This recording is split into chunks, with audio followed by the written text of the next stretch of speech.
This conference will now be recorded. नमस्कार सभी का आयुर्वेदीय एवं आयुर्वेद टीचर्स एसोसिएशन द्वारा आयोजित आयुर्वेदीय अभ्यास माला में स्वागत है।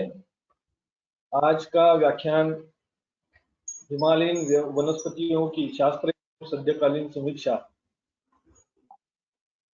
ये जो व्याख्यान है ये वैद्यासो इला भोर मैडम प्रस्तुत करने जा रही है।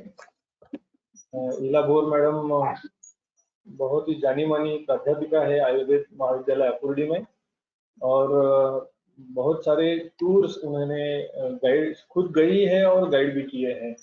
बहुत सारे हिमालयन टूर्स और वनस्पति दर्शन के लिए बहुत सारे टूर्स उन्होंने किए हैं। उनकी वो खुद कुछ प्लांट्स की, रेयर प्लांट्स की कल्टीवेशन भी करती है, और मैन्युस्क्रिप्टोलॉजी ये एक विषय है, ये जो अलग विषय है उसमें भी उनकी रुचि और गति है। मैं मैडम को ऐसे अनुरोध करता हूँ कि वो अपना विचार समक्ष रखें। नमस्ते, धन्यवाद सर। सबसे पहले मैं भगवान धन्वंतरी जी को नमन करते हुए शुरुआत करती हूँ अपने व्याख्यान की। और ये आयुर्वेदीय और टीचर्स एसोसिएशन की तरफ से जो मुझे ये हिमालयन वनौषधि के ऊपर जो मेरा कुछ साल से जो हमारा काम चल रहा है, तो उनके लिए जो व्याख्यान देने के लिए उन्होंने जो एक उसका अवसर दिया है आज, इसके लिए मैं सबसे पहले आयुर्वेदीय के जो पांसे सर है, मरबा सर है, वैद्य मिलिंद से जो है, ये सभी जो लोग हैं, उन्होंने हमारी करियर की जो बीएमएस की शुरुआत से ही जो एक दिशा दर्शन हमको किया है आयुर्वेद की तरफ से उस तरफ, तो इसके लिए मैं सबसे पहले उनकी बहुत धन्यवाद देती हूँ कि उन्होंने ये अवसर मुझे दिया है। और जो भी मेरी अल्पमति से और इतने सालों के अनुभव से मैं और मेरे पति जो वैद्य संतोष भोर है, हम दोनों ने मिलके अलग अलग जगह पे जाके जो काम किया है वो आपके सामने मैं अभी प्रस्तुत करने जा रही हूँ। इस विषय में और मार्केट में जो कुछ ये सैंपल्स, हिमालयन बहुत से ऐसे वनौषधि है जो हम प्रैक्टिस में यूज करते हैं, और उसके ऊपर बहुत लोगों ने अलग अलग जगह पे काम किए हुए हैं। कुछ उसके मैं कर सकती हूँ, सभी के सभी ये बताना अभी इस लेक्चर में संभव नहीं है, लेकिन और भी बहुत सारे लोग हैं जो इन पर काम करते हैं। तो आज का व्याख्यान हम शुरू करते हैं। हिमालयन वनौषधियों की शास्त्र एवं सद्यकालीन समीक्षा, ये आज के विषय इसकी मेरी है। तो हिमालयन औषधि के बारे में जब एक द्रव्य गुण की अभ्यासक होने के नाते पहले से ही सभी औषधियों का अभ्यास करते हुए मुझे ऐसे ध्यान में है कि चरक संहिता में, सुश्रुत संहिताओं में बहुत से ऐसी कॉमन जो यूज प्रचुर मात्रा में जो की हुई जो वनस्पतियां है, जो ओरिजिनली हिमालयन है, उसका उद्भव स्थान हिमालयन है, और वो कैसी दिखती है, मिलती है।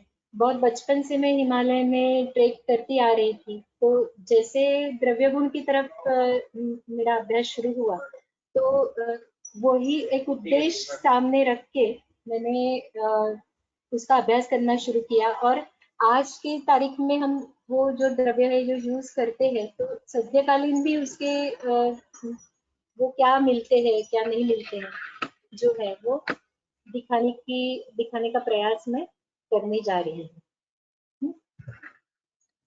इसलिए पहले अभी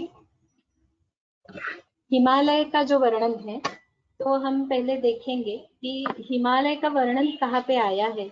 आयुर्वेद में तो हिमालय औषधीनाम पराम भूमि ऐसा कहा है।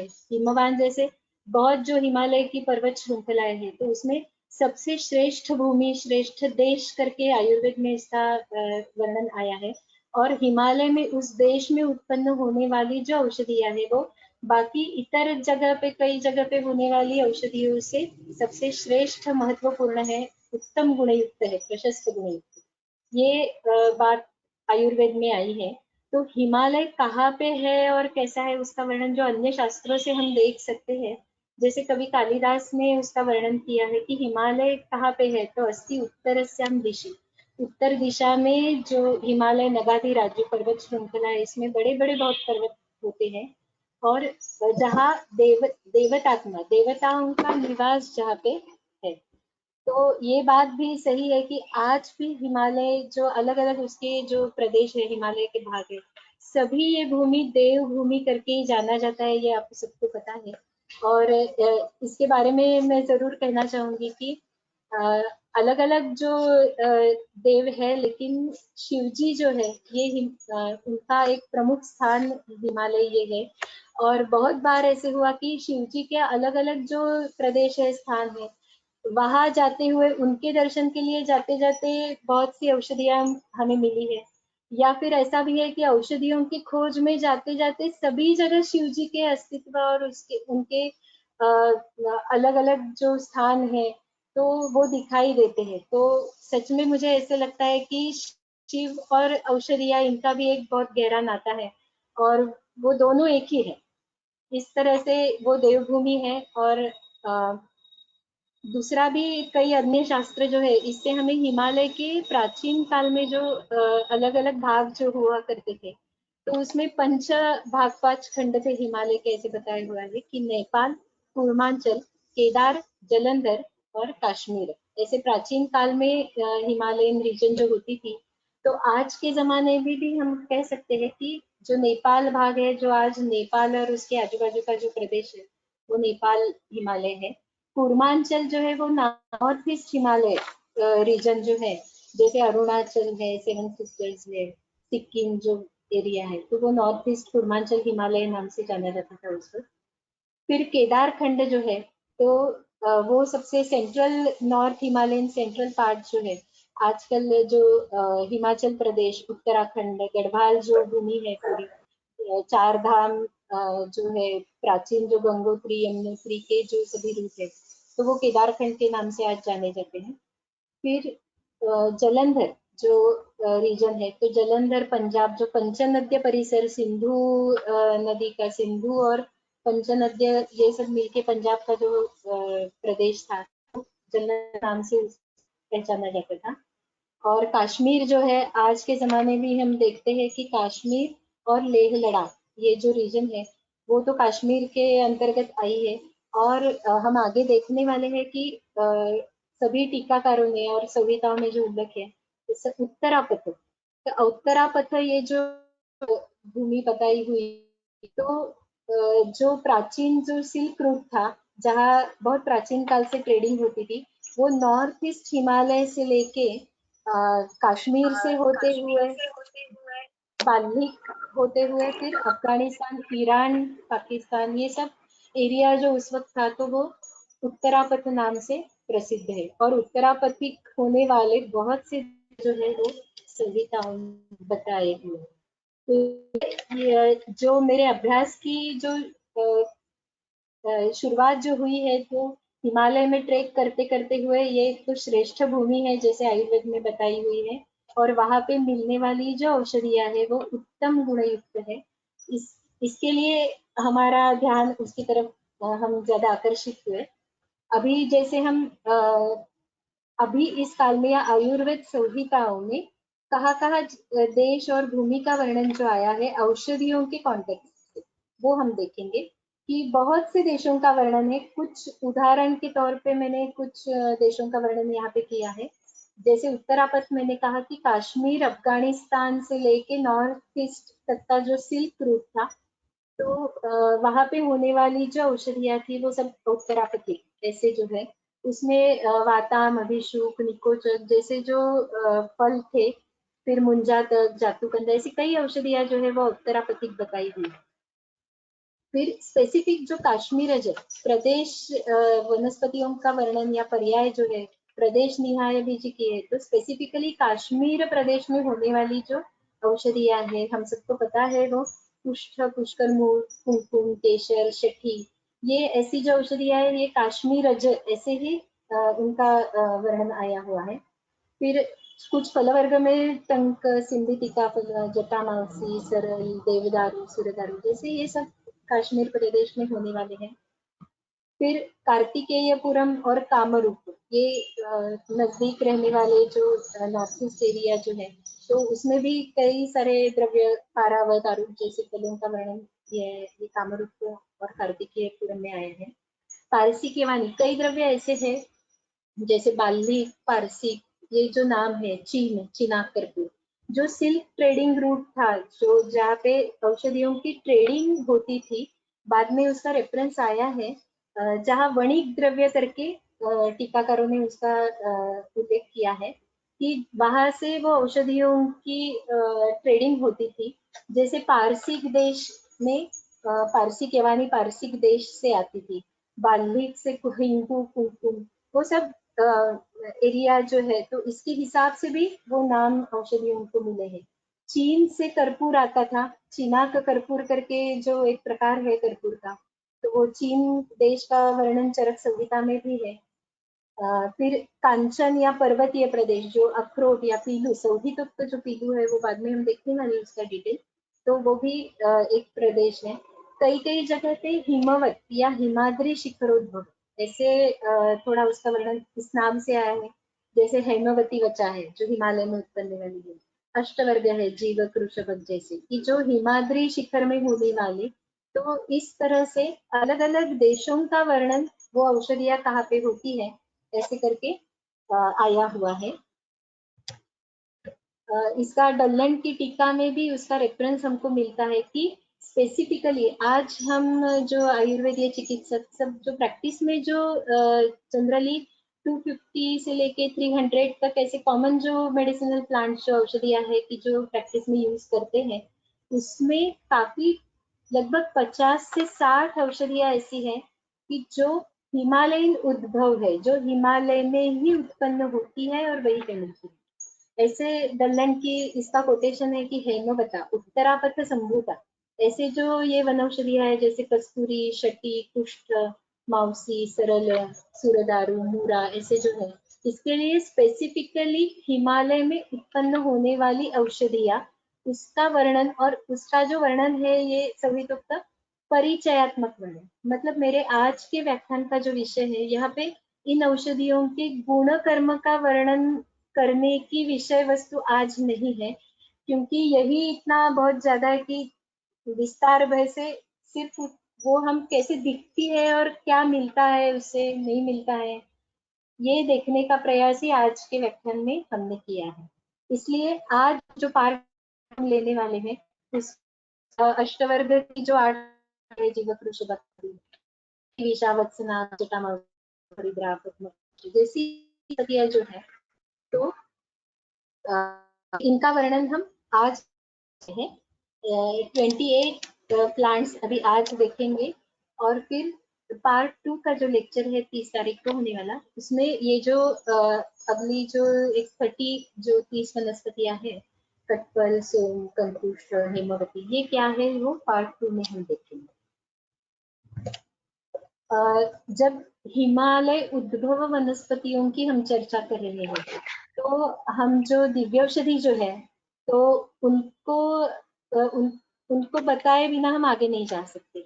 इसके लिए ये यहाँ पे कुछ वनौषधियों की लिस्ट, जो दिव्यौषधियों की लिस्ट दी है कि रसायन औषधि, जीवनी और रसायन कर्म करने वाली ये जो औषधियाँ है, तो ये औषधियाँ रसायन कर्म के लिए दी है, और संहिता काल में ही उनका वर्णन है। उनमें से बहुत सी औषधियाँ जो है वो उस समय में भी दुर्लभ थी जो मिलने वाली, तो इसके लिए अभी उसी लिस्ट में जो इंद्रोक्त रसायन है या ऐसी जो ब्राह्मी, शतावरी, जीवंती जैसी वहाँ बताई गई जो दिव्यौषधियाँ है जो आज उसी नाम से आज मिलती है, सिर्फ उनकी ही लिस्ट यहाँ पे मैंने दी है।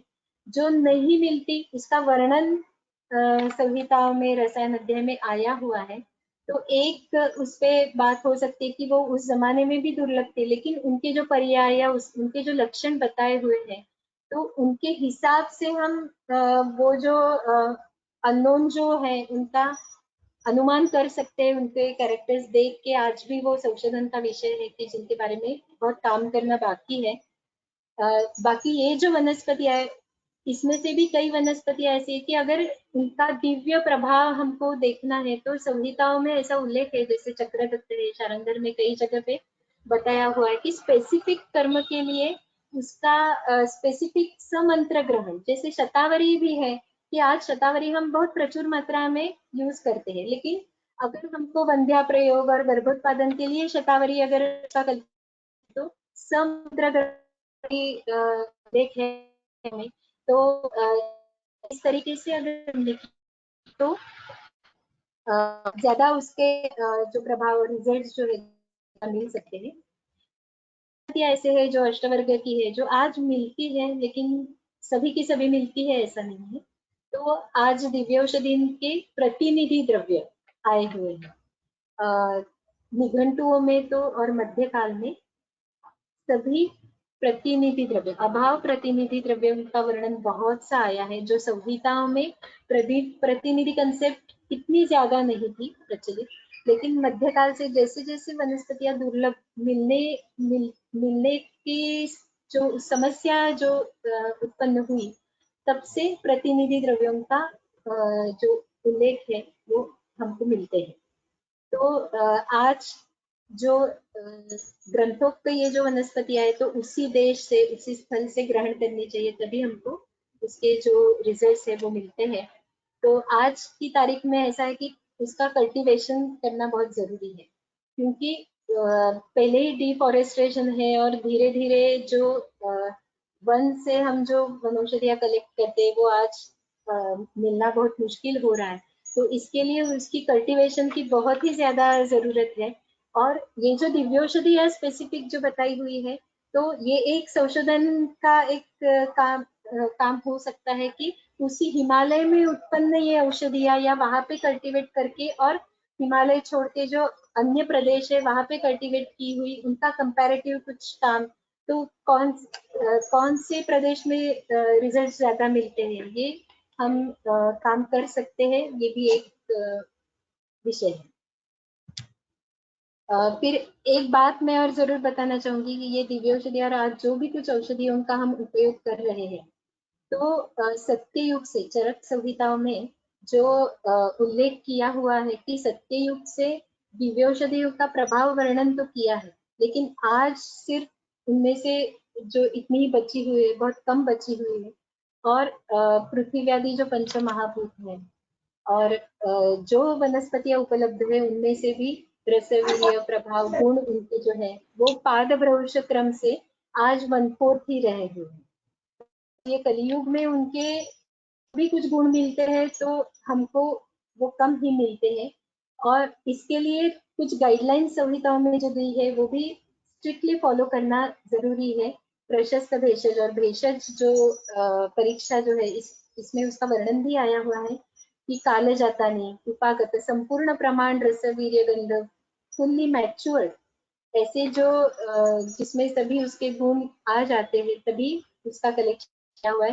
स्पेसिफिक स्टैंडर्ड उसका जो संग्रह विधि है वो संहिताओं में बताया हुआ है। कौन सी दिशा में उत्तर दिशा में से ही वो कलेक्ट करनी है, या ऐसे भी उसके जो रेफरेंसेस हैं वो मिलती है। लेकिन आज के जमाने में अगर देखा जाए तो सद्य स्थिति में थोड़ी सी इसमें थोड़ी दुविधा है कि आज जो कलेक्टिंग, हार्वेस्टिंग, ड्राइंग और आज जो हम यूज करते हैं, जो कभी कभी रेडीमेड दवाई या फिर हम दवाई जो बनाते भी हैं, तो उसमें थोड़ा सा जो चेन है कि हार्वेस्टिंग से लेके जो एंड यूजर तक की चेन है उसमें कई कई स्टेप्स आज मिसिंग है, क्योंकि वनस्पतियां उगाने वाले या जहाँ पे मिलती है वो अलग अलग देश में अलग अलग है, जहाँ पे अवेलेबल है वहां से वो कलेक्ट होती है। कलेक्ट करने वाले डिफरेंट है, फिर वो बेचने वाले जो है वो भी डिफरेंट है, लोग वो लेने वाले फिर अलग अलग लोग जो है अलग अलग वेंडर्स है मार्केट में। जैसे पहले जो कुछ लेक्चर हुए, गौरव सर का लेक्चर हुआ था, कडू सर का लेक्चर हुआ था, तो उसमें उन्होंने ये बात मेंशन की हुई है कि अलग अलग जगह पे मार्केट में अलग अलग सैंपल्स मिलते हैं। तो इसके लिए ऐसा है कि आज जो हम यूज करते हैं उसमें 100% ये जो स्टैंडर्ड जो प्रोटोकॉल बताए हैं वो फॉलो होते हैं ऐसा नहीं है। जो मिलता है मार्केट में हम वो यूज करते हैं, इसीलिए भी थोड़ा सा उसके जो दिव्य प्रभाव है वो हमको मिलते हैं या नहीं, इसके बारे में थोड़ा ये संशोधन का विषय है। इसलिए जो मार्केट में जो अवेलेबल अभी जो ड्रग्स मिलते हैं इनके नाम से, तो उनका स्टैंडर्डाइजेशन करना और उनका विचार करना, उनके ऊपर और काम करना, ये आज की तारीख में ये उस पर बहुत काम करने की जरूरी। ये जो अभी आज के व्याख्यान का जो विषय है हिमालयन औषधियों के बारे में हमने जो काम किया है, तो उसके लिए जो ग्रंथों क्लासिकल शास्त्र में जो संदर्भ आए हैं उसका बेस जो है वो हमारे शास्त्र है। इसलिए मैंने जो रेफरेंसेस जो इकट्ठा किए हैं वो सभी हमारे बृहत्त्रयी लघुत्रयी ग्रंथ, चक्रगुप्त, सभी जो टीकाकार है चरक, सुश्रुत, मकबर्ट, और सभी जो मिलने वाली, और आज के द्रव्य गुण के आधुनिक जो शास्त्रज्ञ हैं जैसे प्रियव्रत शर्मा जी हैं, प्रोफेसर रामहर्षि सिंह है, बापालाल वैद्य जी है, मायरा मुनियाल जी है, जिन्होंने पहले से एक बेसलाइन काम करके रखा है इन वनस्पतियों के ऊपर, तो उनका भी रेफरेंस वो लेके हमारी अभ्यास की दिशा हमने शुरू की है। सब निघंटु उनके भी जो रेफरेंस है वो इस व्याख्यान के लिए हमने सब लिए हुए हैं। प्राचीन काल से जो हमारे संविधान में भी तो वर्णन किया है कि औषधियों कैसे करें, तो मेथोडोलॉजी दी है, क्लासिकल मेथोडोलॉजी आप सब कि औषध रूपाभ्याम, नाम और रूप जानी जानी चाहिए, फिर ज्ञान, उसका प्रयोग ज्ञान, गुण कर्म प्रयोग, ये सभी इंपॉर्टेंट। इसमें से एक भी अच्छी तरह से एक नहीं हुआ तो फिर हमको उतने रिजल्ट्स नहीं मिलेंगे। तो जैसे वो क्लासिकल मेथोडोलॉजी बताई है कि जो वन में रहने वाले जो लोकल स्थानीय लोग, जो वहां पे घूमने वाले आदिवासी, वनमाल, वनपाल जो है, गोपाल, अजापाल जो लोग हैं, तो इन्हीं स्थानीय लोगों से वो औषधियों की पहचान करनी है और उनका नाम और रूप का ज्ञान उनसे लेना है, उनके प्रयोग, फिर अपनी भाषा में, अपने शास्त्र में उसका सैद्धांतिक उसका फिर बाद में प्रयोग करना है। तो ये जो मेथोडोलॉजी जो क्लासिकल बताई हुई है, तो हमने जो ये एक 15-20 सालों में जो हमने प्रयास किया है ये अभ्यास करने का, तो इसी तरीके से हमने ये वनस्पतियों की खोज करने का प्रयास किया हुआ है। इसके लिए जो जो हमने जो भी कुछ प्रयास किए हैं वो मैं आपके सामने प्रस्तुत करना चाहूंगी। पहले जैसे मैंने बताया कि ग्रंथोक्त जो वर्णन है, जो टीकाकारों में, सभी संहिताओं में, निघंटों में जो भी कुछ वर्णन पहले से आया हुआ है, उसी के हिसाब से एक स्पेसिफिक वनस्पति की वो कहाँ पे मिलती है। हिमालय में भी बहुत बड़ी पर्वत श्रृंखला है, अलग अलग प्रदेश है हिमालय में, तो हर जगह सभी इकट्ठा नहीं मिलती है वनस्पति, हर जगह अलग अलग अपनी अपनी एक स्पेसिफिक जगह, स्पेसिफिक अल्टीट्यूड होता है, ये वनस्पति उनकी हाइट भी स्पेसिफिक रहती है। तो इसका थोड़ा पहले हमने होमवर्क किया था कि हिमालय जो वनस्पति है, हैबिटेट कौन से है, कहाँ पे क्या मिलता है, तो ग्रंथोक्त संदर्भ लेके फिर गूगल उसका सर्च करके, आजकल पीडीएफ और ऐसे बहुत से लोगों ने जो काम किए हैं, जो बताए हुए हैं, तो उनका अभ्यास करके हमने उस तरीके से हमारे ट्रैक्स जो है वो लोकेशंस फिक्स किए थे ऐसे, और टारगेट ओरिएंटेड ऐसे स्पेसिफिक कुछ वनस्पतियों का अभ्यास करने की उस ट्रैक में ठान लेके फिर हमने आगे बढ़े हैं। और भी एक बात ध्यान में उसके लिए रखनी चाहिए, जो कि उनका फ्लावरिंग फ्रूटिंग सीजन, क्योंकि सब एक जैसा दिखता है और इतनी वनस्पतियां हैं। हिमालयन रीजन जो है तो one of the biodiversity hotspot है जो एशिया में जो है, उसमें सबसे रिच बायोडाइवर्सिटी जो एरिया जो है वो हिमालय है। इसके लिए बहुत सी वनस्पतियां है, तो जब फ्लावरिंग फ्रूटिंग सीजन में जो वनस्पतियां जो है वो जनरली जून से लेके अगस्त सितंबर तक उनका फ्लावरिंग फ्रूटिंग सीजन रहता है, कई जो है वो मार्च से लेके मई तक उसका फ्लावरिंग फ्रूटिंग सीजन होता है। तो अकॉर्डिंगली हमने वो ट्रैक जो है वो प्लान किए थे और उसके हिसाब से गए, तो थोड़ा थोड़ा हम उसकी पहचान कर सकते हैं।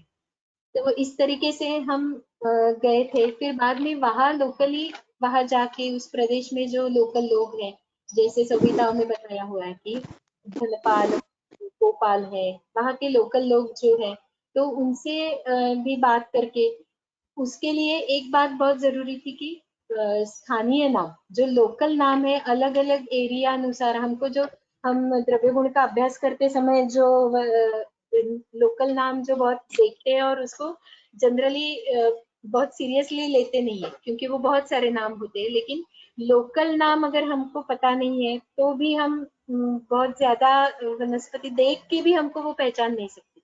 इसके लिए वो वर्नाक्युलर नेम्स जो है प्लांट्स की वो भी बहुत इम्पोर्टेंट है। तो उसका भी हमने अभ्यास किया था, तो हम जल्दी से वो स्थानीय लोगों से इंटरेक्ट हो पाते हैं उस तरीके से। तो ये भी काम हमने किया था। फिर लोकल इंस्टीट्यूट, वहाँ की कुछ रिसर्च इंस्टीट्यूट है, फिर वहां से भी जो रेफरेंस मिलते हैं वो कुछ पहचान हो सकती है। तो उस तरीके से हमने वहाँ पे देखे हैं। फिर उनके फील्ड सैंपल कलेक्ट किए, जो आगे प्रेजेंटेशन में एफएस करके जो है वो फील्ड सैंपल है जो हमने खुद कलेक्ट किए हुए सैंपल से, और फिर उनके फोटोग्राफ भी जो निकाले हैं।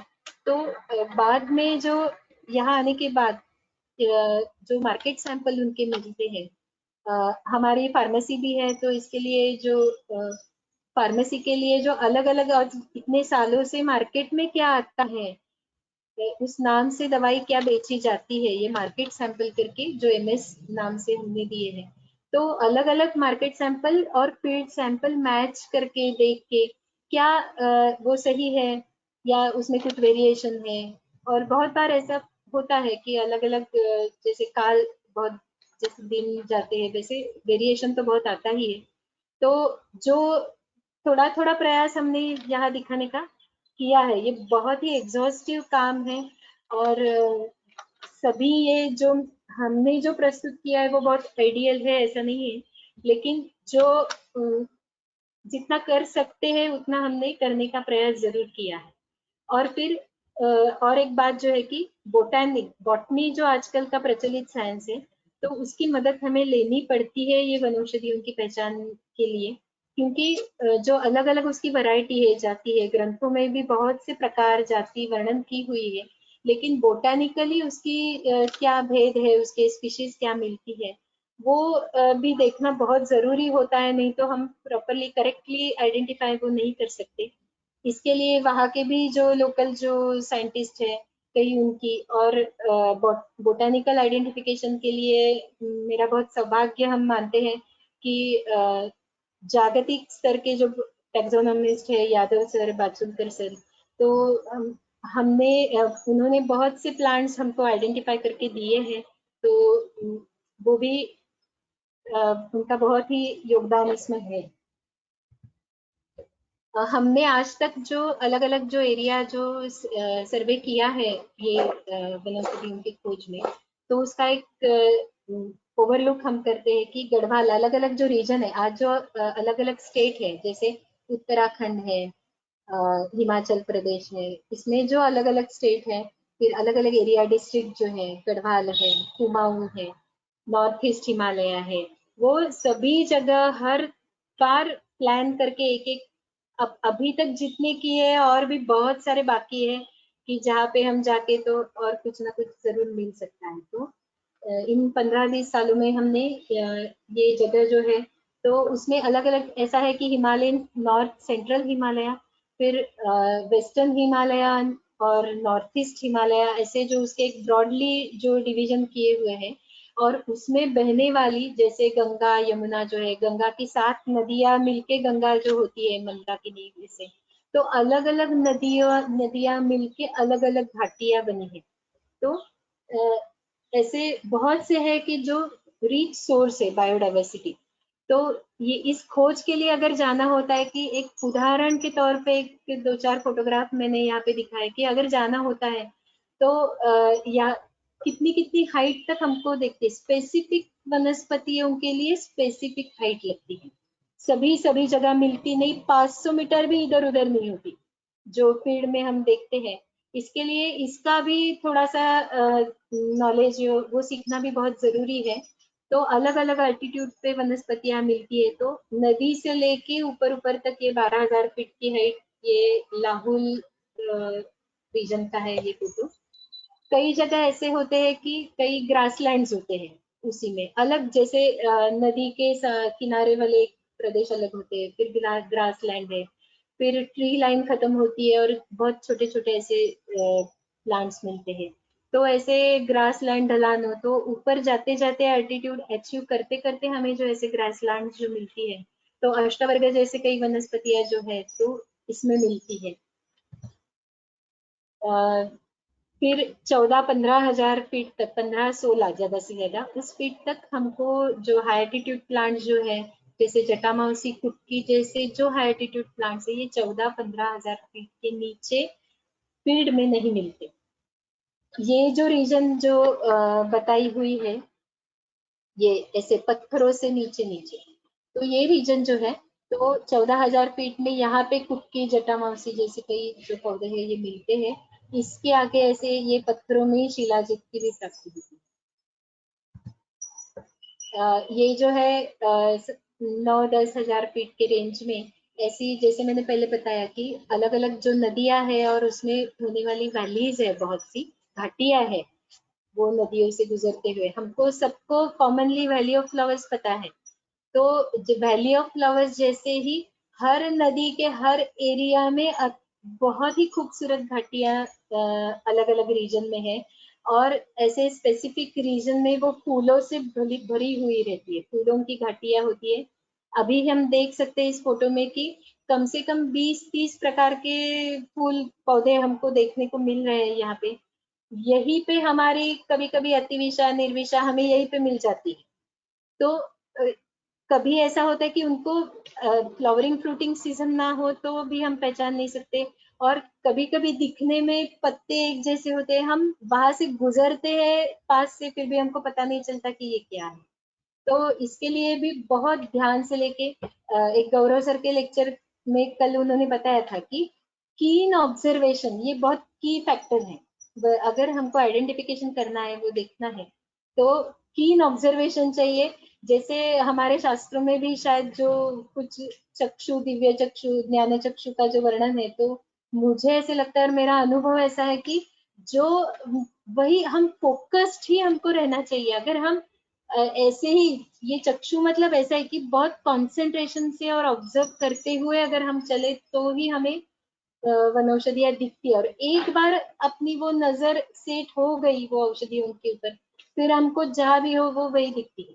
लेकिन उसके लिए बहुत कष्ट करने पड़ते, बहुत प्रयास करना पड़ता है, और हमारा ये बहुत सालों से आज भी ऐसा है कि बहुत कंफ्यूजन होता है। इसलिए ये निरंतर अभ्यास की ये विषय वस्तु है। एक दो बार जाके, एक दो बार देख के भी हम नहीं पहचान सकते, बार बार जाना पड़ता है, और बार बार जाने से ही थोड़ा बहुत जो कुछ हमने सीखा है वो इसी से सीखा है। तो ये बात भी सबसे बहुत इम्पोर्टेंट है ये जानने के लिए। इसके लिए आगे हम अभी शुरू जो करेंगे वनस्पतियों का वर्णन, तो ये कई बातें जो है कि इम्पोर्टेंट है सबसे पहले बताने के लिए, इसके लिए मैंने बताई। और अभी हम हमारे वनस्पतियों का वर्णन शुरू करते हैं, जिसमें सबसे पहले हम अष्टवर्ग का वर्णन लेंगे, क्योंकि सभी वैद्यों का आप सब लोगों को पता है कि अष्टवर्ग जो है ये वनस्पतियां बहुत कॉमन है। बहुत से कल्पना जो जीवनीय रसायन कल्पना है, बहुत से पार्ट जो है उसमें अष्टवर्ग की वनस्पतियां आती है, और उसमें सबसे ज्यादा कंफ्यूजन है। 8 अष्टवर्ग मतलब 8 वनस्पतियां जो अपेक्षित है। बहुत बार ऐसा होता है कि मार्केट में मिक्स होते आती है, 8 की 8 स्पीशीज मिलती भी नहीं है, उसमें से कई आते हैं। तो इसके लिए ये पहले सबका कंसंट्रेशन जो है तो अष्टवर्ग पे होता है। और एक बात मैं बताना चाहूंगी कि ये सभी अष्टवर्ग की वनस्पतियां, और अगर उसमें से बहुत सी हिमालयन जो वनस्पतियां हैं वो एंडेंजर्ड है, रेड लिस्ट में आई हुई है, क्रिटिकली एंडेंजर्ड है अष्टवर्ग। इस जमाने में मिलना दुर्लभ था। संहितोक्त अष्टवर्ग का बहुत प्रचुर मात्रा में वर्णन मिलता है, लेकिन निघंटुओं में, जैसे भाव प्रकाश में जो सबको पता है कि अष्टवर्गों का जो डिटेल जो वर्णन है भाव प्रकाश में किया हुआ है, लेकिन वहीं पे उसका बताया हुआ है कि ये अष्टवर्ग उस समय में भी बहुत दुर्लभ थे, राजाओं को भी दुर्लभ होने वाले थे, उसके लिए वहीं पे उसके प्रतिनिधि भी बताए हुए। इसलिए आज भी अष्टवर्ग की यही परिस्थिति है, और पता नहीं होता इसके लिए भी उसका एक्सप्लॉयटेशन होता है। इसके लिए हम अष्टवर्ग शुरू करेंगे। जो ये व्याख्यान का जो विषय वस्तु है, ये 2 भाग में हमने विषय प्रस्तुत किया है, एक क्लासिकल और कंटेम्पररी। मतलब क्लासिकल मतलब हमारे ग्रंथों में उसका वर्णन पहले क्या आया हुआ है, कैसे बताया हुआ है, और आज मार्केट में सद्यकालीन ये क्या मिलता है और कैसा है। तो इसी तरीके से हम आगे उसका वर्णन करते जाएंगे। तो जीवक का जो वर्णन आया हुआ है वो कैसा है, जीवक कंद है। बहुत से अष्टवर्ग के कंद जो है वो मोस्टली ऑर्किडेसी और लिलिएसी के होते हुए कंद है। तो ऑर्किड्स कुछ कंद या ट्यूबर ऐसे जैसे। तो कूर्चकाकार रसोन कंद जैसा कंद होता है, कूर्च शीर्षक श्रृंगाकार ऐसा कंद जो है, तो जीवक का कंद ऐसा होता है। मैलेक्सिस एक्यूमिनाटा या माइक्रोस्टेलिस वैलिची ऐसा उसका नाम है। ये जो होता है जीवक का, ये मार्केट सैंपल है। जो एक प्रॉब्लम उसमें है जो सद्यकालीन जो मार्केट में आता है, तो जीवक ड्राई फॉर्म में अवेलेबल नहीं होता। बहुत डिफिकल्ट होता है कि पूरे साल भर उसको सुखा के रखना और वो मेंटेन करना, ये बहुत मुश्किल काम होता है जीवक के बारे में। तो कूर्चकाकार ऐसा कंद है। और माइक्रोस्टेलिस वैलिची ये जीवक आज का जो है ये है। वृषभक जो दूसरी वनस्पति है अष्टवर्ग की, वो भी एंडेंजर्ड है। उसको कूर्चकाकार रसोन कंदवत दोनों कंद ऐसे ही है। वृष श्रृंगवत वृषभक ऐसा उसका वर्णन किया हुआ है। और द्राक्ष ऐसा जो एक उसका पर्याय है। तो ये जो मैलेक्सिस म्यूसिफेरा, ये देखो रसोन के कंद जैसा उसका कंद दिखता भी है। और शायद जो द्राक्ष पर्याय जो है वो ऐसा जो एक दिख रहा है हमको, तो शायद इसकी वजह से उसका एक पर्याय द्राक्ष रहा होगा। जीवक और ऋषभक दोनों द्रव्यों के ये द्वय नाम से जोड़ी जोड़ियों में आते हैं। तो दोनों का प्रतिनिधि जो है आज तो विदारी है। और कमर्शियली जीवक ऋषभक करके जो आते हैं मार्केट में बहुत कम आते हैं। बाद में मेदा है, मेदा और महामेदा आज हम देखेंगे। तो मेदा का जो वर्णन क्लासिकल जो किया हुआ है वो है शुक्ल कंद में, जो नख से छेद करने पर मेदो धातुवत उसका स्त्राव होता है। ऐसा शुक्ल कंद जो है मेदा का, वो संधियुक्त बताया हुआ है। पॉलीगोनाटम वर्टिसिलाटम ऐसा उसका जो नाम है, बोटानिकल सोर्स जो है, वो कंद उसके ऐसे दिखते हैं कि आर्द्रक के जैसे। एक बात जो है कि सद्यकालीन जो मार्केट में आते हैं और बोटानिकली पॉलीगोनाटम सिरिफोलियम जो महामेदा है, वो उसका आइडेंटिफिकेशन उसी नाम से किया हुआ है। लेकिन उसका करेक्ट आइडेंटिफिकेशन है मेदा जो वर्टिसिलाटम है। और मार्केट में शकाकुल मिश्री नाम से जो यूनानी मेडिसिन है, तो जो शकाकुल मिश्री नाम से ये मेदा आती है। देखो ये मिश्री और मेदा जो है वो मैच होते हैं।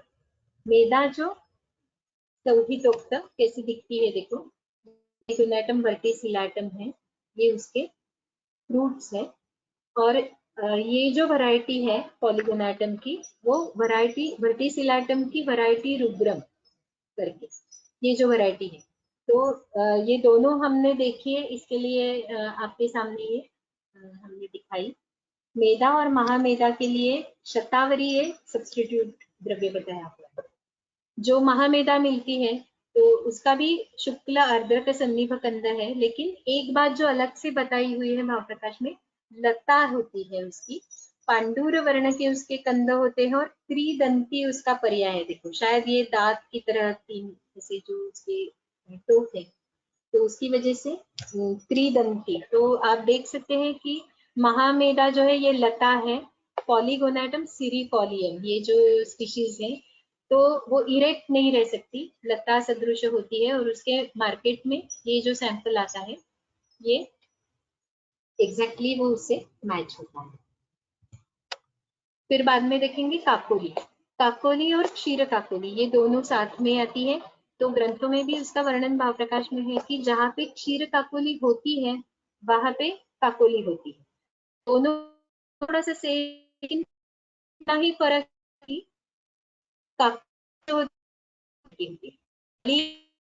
होते हैं।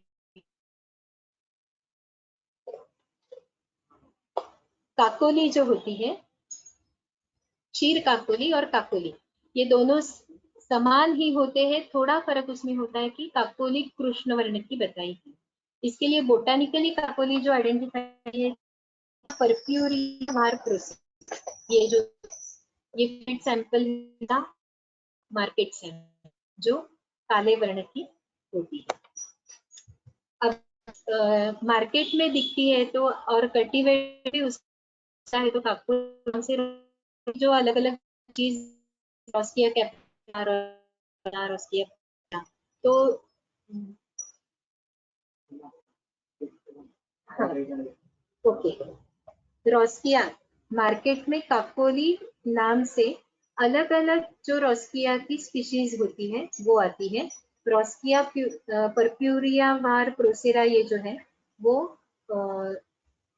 बोटानिकल ऑथेंटिक सोर्स जो है ही, फिर भी छोटे छोटे जो कंद सफेद कलर के जो आते हैं रोस्किया कैपिटेटा और रोस्किया अल्पिना उसका भी कल्टीवेशन किया होता है, वो भी मैं आपको दिखाती हूँ। ये रोस्किया अल्पिना ये जो है कैपिटाटा और ये परप्यूरिया जो है तो उस वैरायटी से थोड़े छोटे रहते हैं ये, और ये जो है रोस्किया परप्यूरिया रोस्किया कैपिटाटा ये उसके नाम है। अभी क्षीर काकोली देखेंगे।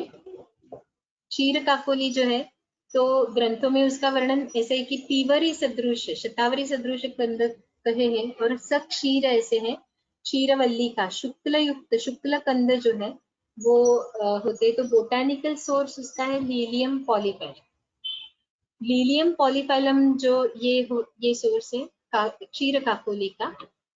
लेकिन एक बात जो है कि मार्केट में कमर्शियली बहुत बार जो क्षीर काकोली नाम से जो कंद आते हैं फ्राइटेलिया रॉयली ये जो दिखते हैं कंद तो उसका एक सोर्स जो है ये फ्राइटेलिया रॉयली ये भी हाई एल्टीट्यूड का ही छोटा क्षुप है जो 13-14 हजार फीट पे मिलता है। तो उसके कंद मार्केट में क्षीर काकोली करके आते हैं। काकोली और क्षीर काकोली ये दोनों जो द्रव्य उनके लिए प्रतिनिधि द्रव्य जो है अश्वगंधा बताया हुआ है। अभी हम वृद्धि और वृद्धि ये जो दो है वो देखेंगे। वृद्धि का वर्णन वृद्धि का भी वर्णन सेम है। श्वेत लोमान्वित कंद जो है उसकी भी लता सदृश छोटे क्षुप रहते हैं वैसे तो स्थूल ग्रंथि समाय से उसका जो डिफरेंस है वामावर्त फला वृद्धि है और दक्षिणावर्त फला वृद्धि है। तो वृद्धि कैसी दिखती है तो बोटानिकल सोर्स जो इसका है हैबिनेरिया इंटरमीडिया जो लॉन्ग स्लिम स्प्लेंडर ऐसे जो हैबिनेरिया इंटरमीडिया जो ये पौधा है उसके ऐसे कंद मिलते हैं।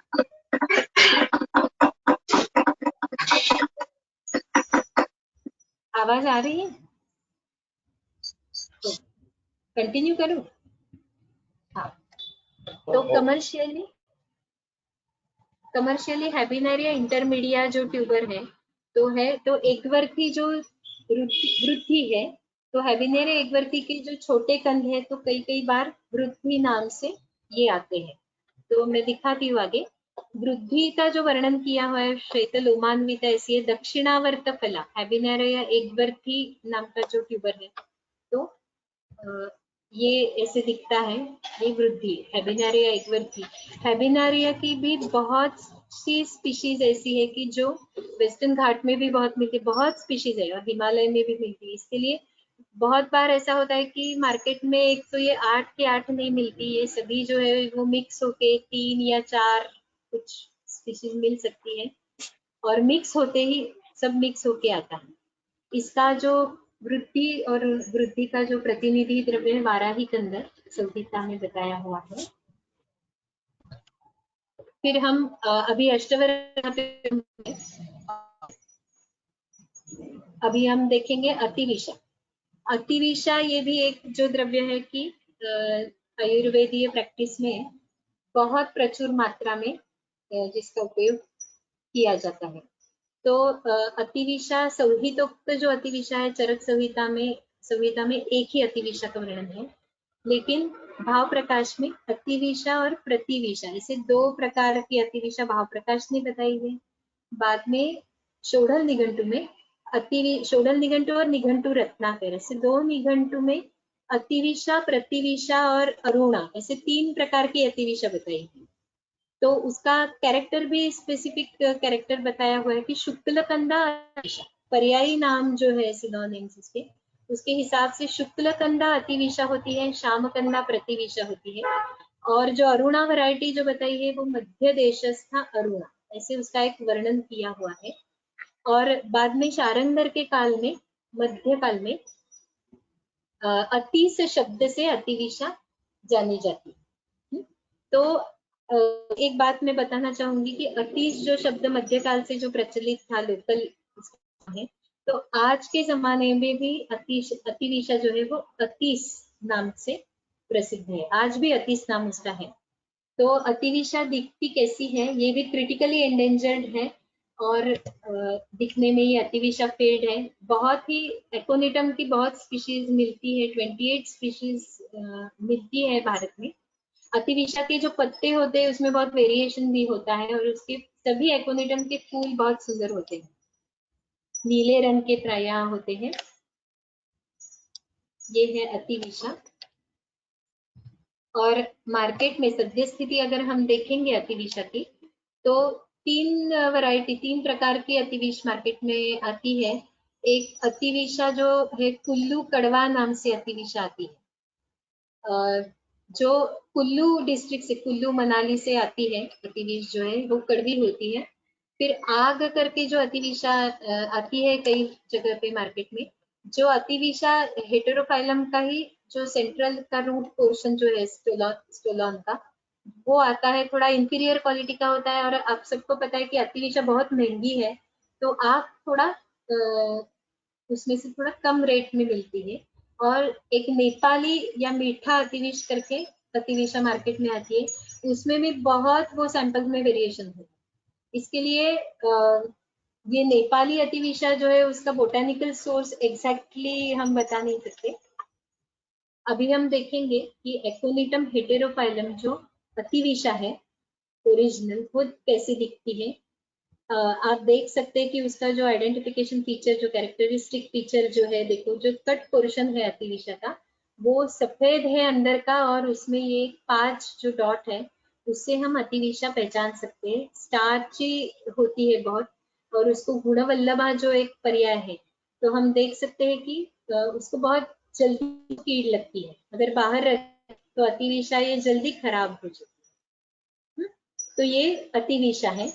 फिर ये जो मार्केट सैंपल है, ये मार्केट सैंपल ये ओरिजिनल अतिविशा का, और ये जो नेपाली मीठा करके आता है अतिविशा, तो ये एक सैंपल है। जो आग मैंने बताया जो मार्केट में आता है, तो आप देख सकते हैं कि एकोनिटम हेटेरोफाइलम के ये जो पोर्शन है, कुछ स्टेम के जहाँ नोड्स, इंटर नोड्स हम देख सकते हैं। थोड़ा ये जो पोर्शन है कड़वा होता है, लेकिन थोड़ा इंफीरियर क्वालिटी का ये सब्स्टिट्यूट के तौर पे, और कम रेट में होती है, तो ये भी मार्केट में आती है। हम फील्ड सैंपल से भी थोड़ा उसकी पहचान कर सकते हैं। ये अतिविशा के जो सफेद जो है ये कंद, अतिविशा द्विवर्षायु कंद रहता है, 2 सालों में उसके 2 ट्यूबर तैयार हो जाते हैं। तो ये जो है वो धीरे धीरे जितने साल होते जाते हैं तो फिर ये आग जैसे बन जाते हैं। ये आग है और ये सफेद वाला अतिविशा, 2 सालों में उसका हार्वेस्टिंग करना चाहिए।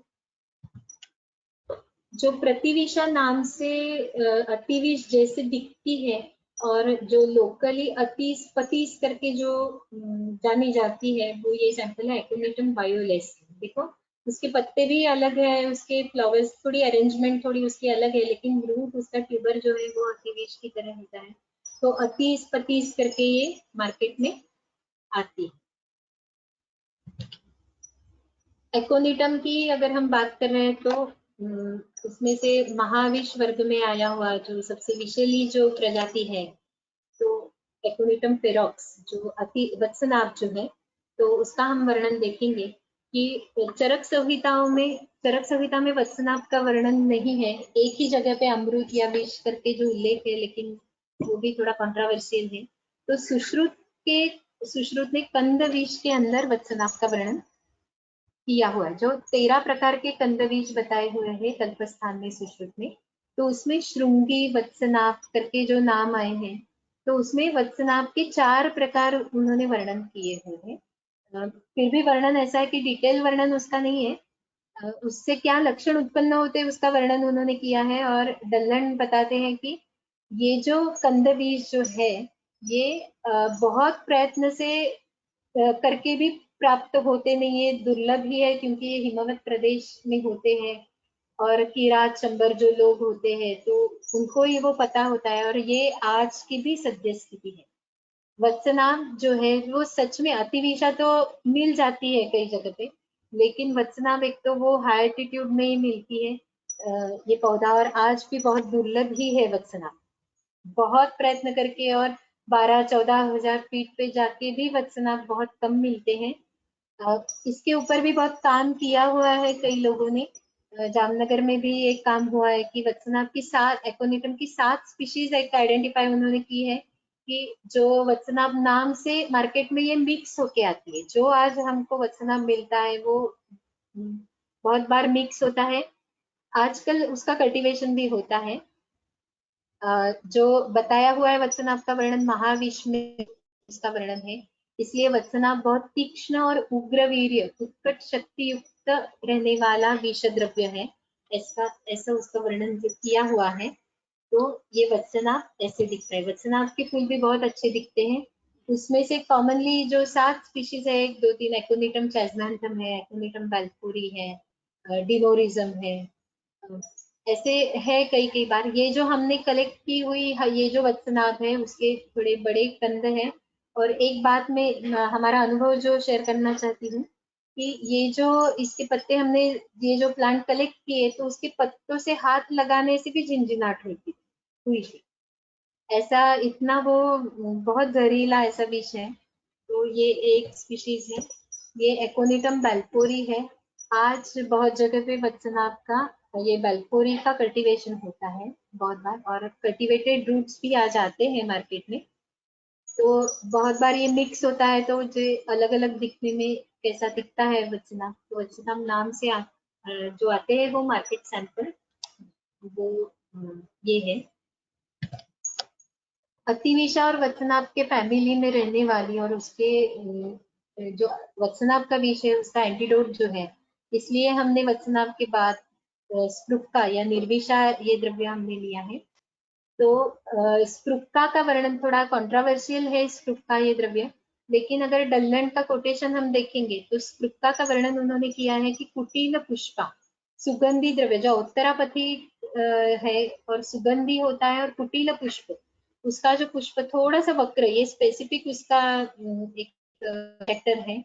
तो ऐसे रहने वाली ये जो डेल्फिनियम डेन्यूटेटम करके जो स्पीशीज है उसको आज के जमाने में स्प्रुक्का करके लिया जाता है। भाव प्रकाश में भी उसका जो वर्णन किया है स्प्रुक्का का, ये सुगंधी द्रव्य है, शाक विशेष है।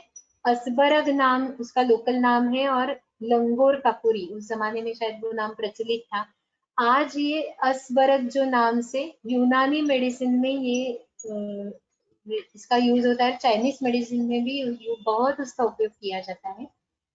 जदवार नाम भी उसका यूनानी नाम से वो जानी जाती है। राज निघंटू ने भी स्प्रुक्का को निर्विषा, अपविषा, विषहंत्री ऐसे नाम जो दिए हैं। तो ये विषघ्न उसका कर्म स्पेसिफिक है।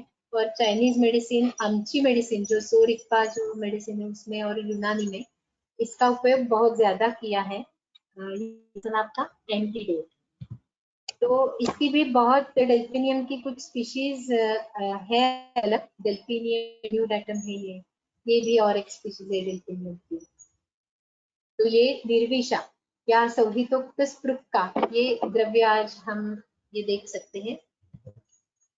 अभी हम देखेंगे जट्टा माउसी। जट्टा माउसी भी सबको पता है हम सबको कि बहुत प्रसिद्ध द्रव्य है, जो पंचभौतिक चिकित्सा में भी उसका बहुत उपयोग किया जाता है। और जटा माउसी ग्रंथोक्त चरक संहिता में एक ही माउसी बताई है, जटा माउसी। लेकिन डल्हन ने सुश्रुत में द्वितीया माउसी करके 2 माउसी का उल्लेख जो है, माउसी और जटिला। और मध्यकाल में बाद में जो टीकाकारों ने बहुत सा थोड़ा इसमें अलग वर्णन किए हैं जटा माउसी के। तो उसमें जटिला, भूत जटा, नलदा करके बहुत नाम एक दूसरे को दिए हुए हैं। थोड़ा कंफ्यूजिंग वो है। राज निघंटु में 3 प्रकार की माउसी बताई है, जटा माउसी, गंध माउसी और आकाश माउसी। ये गुणकर्म बताना यहाँ की विषय वस्तु नहीं है आज की, लेकिन उसका स्पेसिफिक उपयोग उन्होंने दिया है और उसके नाम भी अलग अलग दिए। जो सबसे सुरभि जो है गंध युक्त वो जटामांसी है। फिर भूतकेशी, पूतना, ये जो है लघु माउसी करके गंध माउसी का वर्णन राजनिघंटु में किया हुआ है। आकाश माउसी जो है वो पर्वत माउसी, अभ्र माउसी करके है और उसके स्पेसिफिक उसके उपयोग जो है वो बताए हुए हैं। जटा माउसी जो मुल्की है, भूतकेशी, जटा, जटिला, नलदा, पलंकशा, भूत जटा, ऐसे जो अलग अलग नाम है। उसमें पहचान उसकी कैसे की जाती है, तो चक्रदत्त के जो टीकाकार है निश्चलकर, तो निश्चलकर ने बहुत पृथ्वी सिंह और अलग अलग बहुत से टीकाकारों का अलग अलग रेफरेंस उन्होंने जो दिए हैं, तो पृथ्वी सिंह का वर्णन उन्होंने ग्राह्य और गंध शास्त्र में है। तो चक्रदत्त की टीका में बहुत रेफरेंस इतने आए हैं कि जो गंध द्रव्य है उनका ग्राह्यता उसकी बताई, फिर उसके शुद्धि से द्रव्यों की शुद्धि, तो ऐसा वर्णन उसका किया हुआ है बहुत सा। तो ये एक अलग विषय वस्तु हो जाएगी अगर उसका डिटेल वर्णन किया जाए तो उनके अनुसार पिंगल वर्णाकृति, ये जो पिंगल वर्णाकृति लोमशा और अपीत से रहने वाली जो जटामासी है वो ग्राह्य जटामासी है। और मूर जो मूरामासी आज जो देखते हैं, मूर जो दूसरी उसकी वैरायटी है, तो वो पीता है, इसके लिए अपीता जो है वो जटामासी। तो हम कमर्शियली वो देख सकते हैं। ये जो है सबसे अच्छी माउसी जो नंबर 1, इसमें क्वालिटीज आती है मार्केट में, तो विथ ऑयल जो जटामासी आती है, गोल्डन जटामासी करके, जो ब्राउन कलर की होती है और उसको बहुत गंध रहता है, सुगंधी जो होती है सबसे ज्यादा। फिर जटामासी पंचांग, ये भी मार्केट में आता है। और विदाउट ऑयल, ये जो इंफीरियर क्वालिटी की नंबर 2 नंबर 3 की जो आती है वो ऑयल एक्सट्रैक्टेड जो है वो माउसी आती है।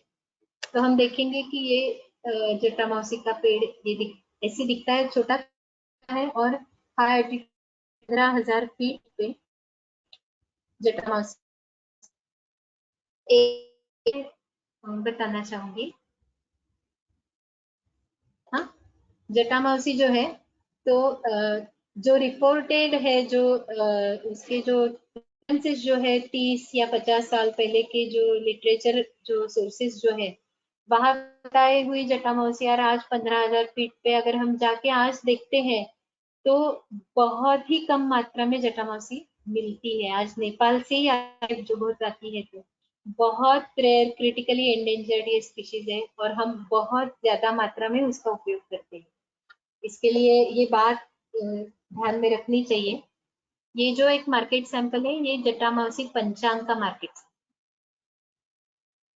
फिर जैसे मैंने बताया, फिर मूरा माउसी के द्वितीय माउसी 3 जो माउसी है, तो मूरा माउसी और भूतकेशी से जो बाकी 2 जो माउसी है, तो उसका वर्णन हम देखेंगे। तो मूर नाम से संहिताओं में उसका वर्णन आया है। शारंगधर भी कहते हैं कि गंध माउसी जटावत विटप जो एक है गंध द्रव्य है, ये किंचित पीता, निश्चलकर ने जैसे कहा है, ये मूरामासी आज सेलिनम वैलिचियानम करके जो सेलिनम स्पीशीज है, तो वो मिलती है बहुत।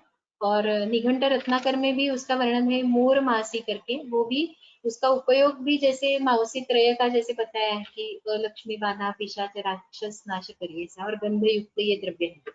वृंद माधव ने भी सुरभि नाम से उसका वर्णन किया है कि एक तो शल्य की वेष्टक लिया जाता है या फिर मूरा या फिर रस, ऐसे एक प्रतिनिधि द्रव्य में उसका वर्णन उन्होंने भी किया है।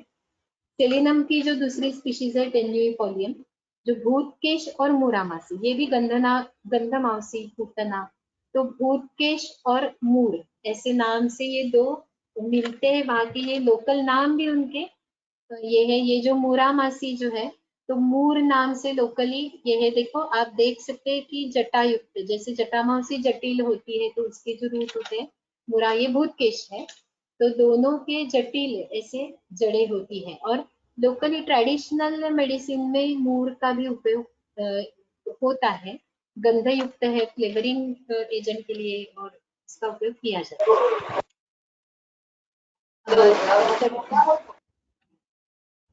जटामासी के ही फैमिली में रहने वाला जो दूसरा जटामासी की फैमिली में होते हुए जो द्रव्य है नट या तगर, वैलेरियना जटामासी, ये जो है जो ग्रंथोक्त जो है नत या तगर, ग्रंथों में तगर या पिंड तगर, बाद में निघंटुओं में उसका वर्णन ज्यादा है, तगर पिंड तगर करके आया हुआ है। तो तगर जो है कुटिल वक्र, उसकी जो गांठ मूल जो रहता है तगर मूल, कुंचित हीन ऐसे उसके पर्याय नाम, तगर पादिका या कालानुसारीवा ऐसे नाम से तगर बताई हुई है। लेकिन मध्यकाल से, टीकाकारों के काल से ही अलग अलग टीकाकारों ने उसके अब प्रतिनिधि द्रव्य बताए। तो तगर पादिका पहले कैसे दिखती है ये हम देखते हैं। वेलेरियाना जटामांसी, ये जो है ये इसका पौधा है। जटामांसी की तरह ही उसके फूल होते हैं क्योंकि वो सेम फैमिली में होते हैं। ये मार्केट सैंपल, उसकी जड़ जो है वो ऐसे दिखती है। ये वेलेरियाना जटामांसी, ये तगर है। तो तगर नाम से आज जो स्पीशीज है, तो करंटली हमको एक तगर नाम से मार्केट में आती है। अलग अलग स्पीशीज जो तगर की नियर अबाउट 4 स्पीशीज, 4 द्रव्य तगर नाम से जो आते हैं, तो उसमें से हम देखेंगे वेलेरियाना ऑफिसिनालिस। ये देखो वेलेरियाना ऑफिसिनालिस, ये जो स्पीशीज है ये साउथ इंडिया में तगर नाम से ये जानी जाती है। साउथ इंडिया में इसका उपयोग तगर नाम से किया जाता है। फिर तीसरा जो है एसेरम यूरोपियन, ये जो है एक पिंड तगर का एक सोर्स ये बताया हुआ है। बहुत जगह पे मतलब चक्रदत्त में, निश्चल करने और बहुत से टीकाकारों में वातव्याधि में या कई कल्प बताते, कल्प करते समय वृद्ध वैद्य पाठ से तगर से पिंड तगर ही लेनी चाहिए, ऐसा पाठ बहुत जगह पे आया हुआ है। तो एक सोर्स ये पिंड तगर का हो सकता है, लेकिन मेरा ये द्रव्य के बारे में इतना ज्यादा अभ्यास नहीं है, तो मैं उसके बारे में और ज्यादा नहीं बोलूंगी। दूसरा जो और एक सोर्स है निम्फॉइड्स मैक्रोस्पर्म, ये जो तगर का सोर्स है। तो अभी हम देखेंगे कि जो प्रतिनिधि द्रव्य जो तगर के नाम से अलग अलग टीकाकारों ने जो बताया, उसमें से कॉमनली जो एक द्रव्य आया हुआ है शिवली चोप्पड़क। ये शिवली चोप्पड़क क्या है, बहुत बार दिमाग में था कि उसके, फिर जैसे चक्रपाणी ने शिवली चोप्पड़क नाम से वो दूसरे या तीसरे अध्याय में सूत्रस्थान में उसका वर्णन किया है। फिर शियली चोपर, सिवली चोपर, चक्रदत्त में अलग अलग जगह पे थोड़े थोड़े अलग अलग नाम उसके मिले, और एक उसकी टीका में एक जो रेफरेंस मिला है कि शियली नाम से शियली चोपड़ क्या हो सकती है। कई विद्वानों से भी मैंने थोड़ी चर्चा की थी इसमें, इसके बारे में। तो शीत कुंभी, शुक्ल पुष्पा और जलोद्भवा, ऐसा एक शियली का वर्णन जो किया हुआ है कि जो जल में होने वाली, पानी में होती है, जिसके सफेद फूल होते हैं और शीत कुंभी जैसी वो होती है।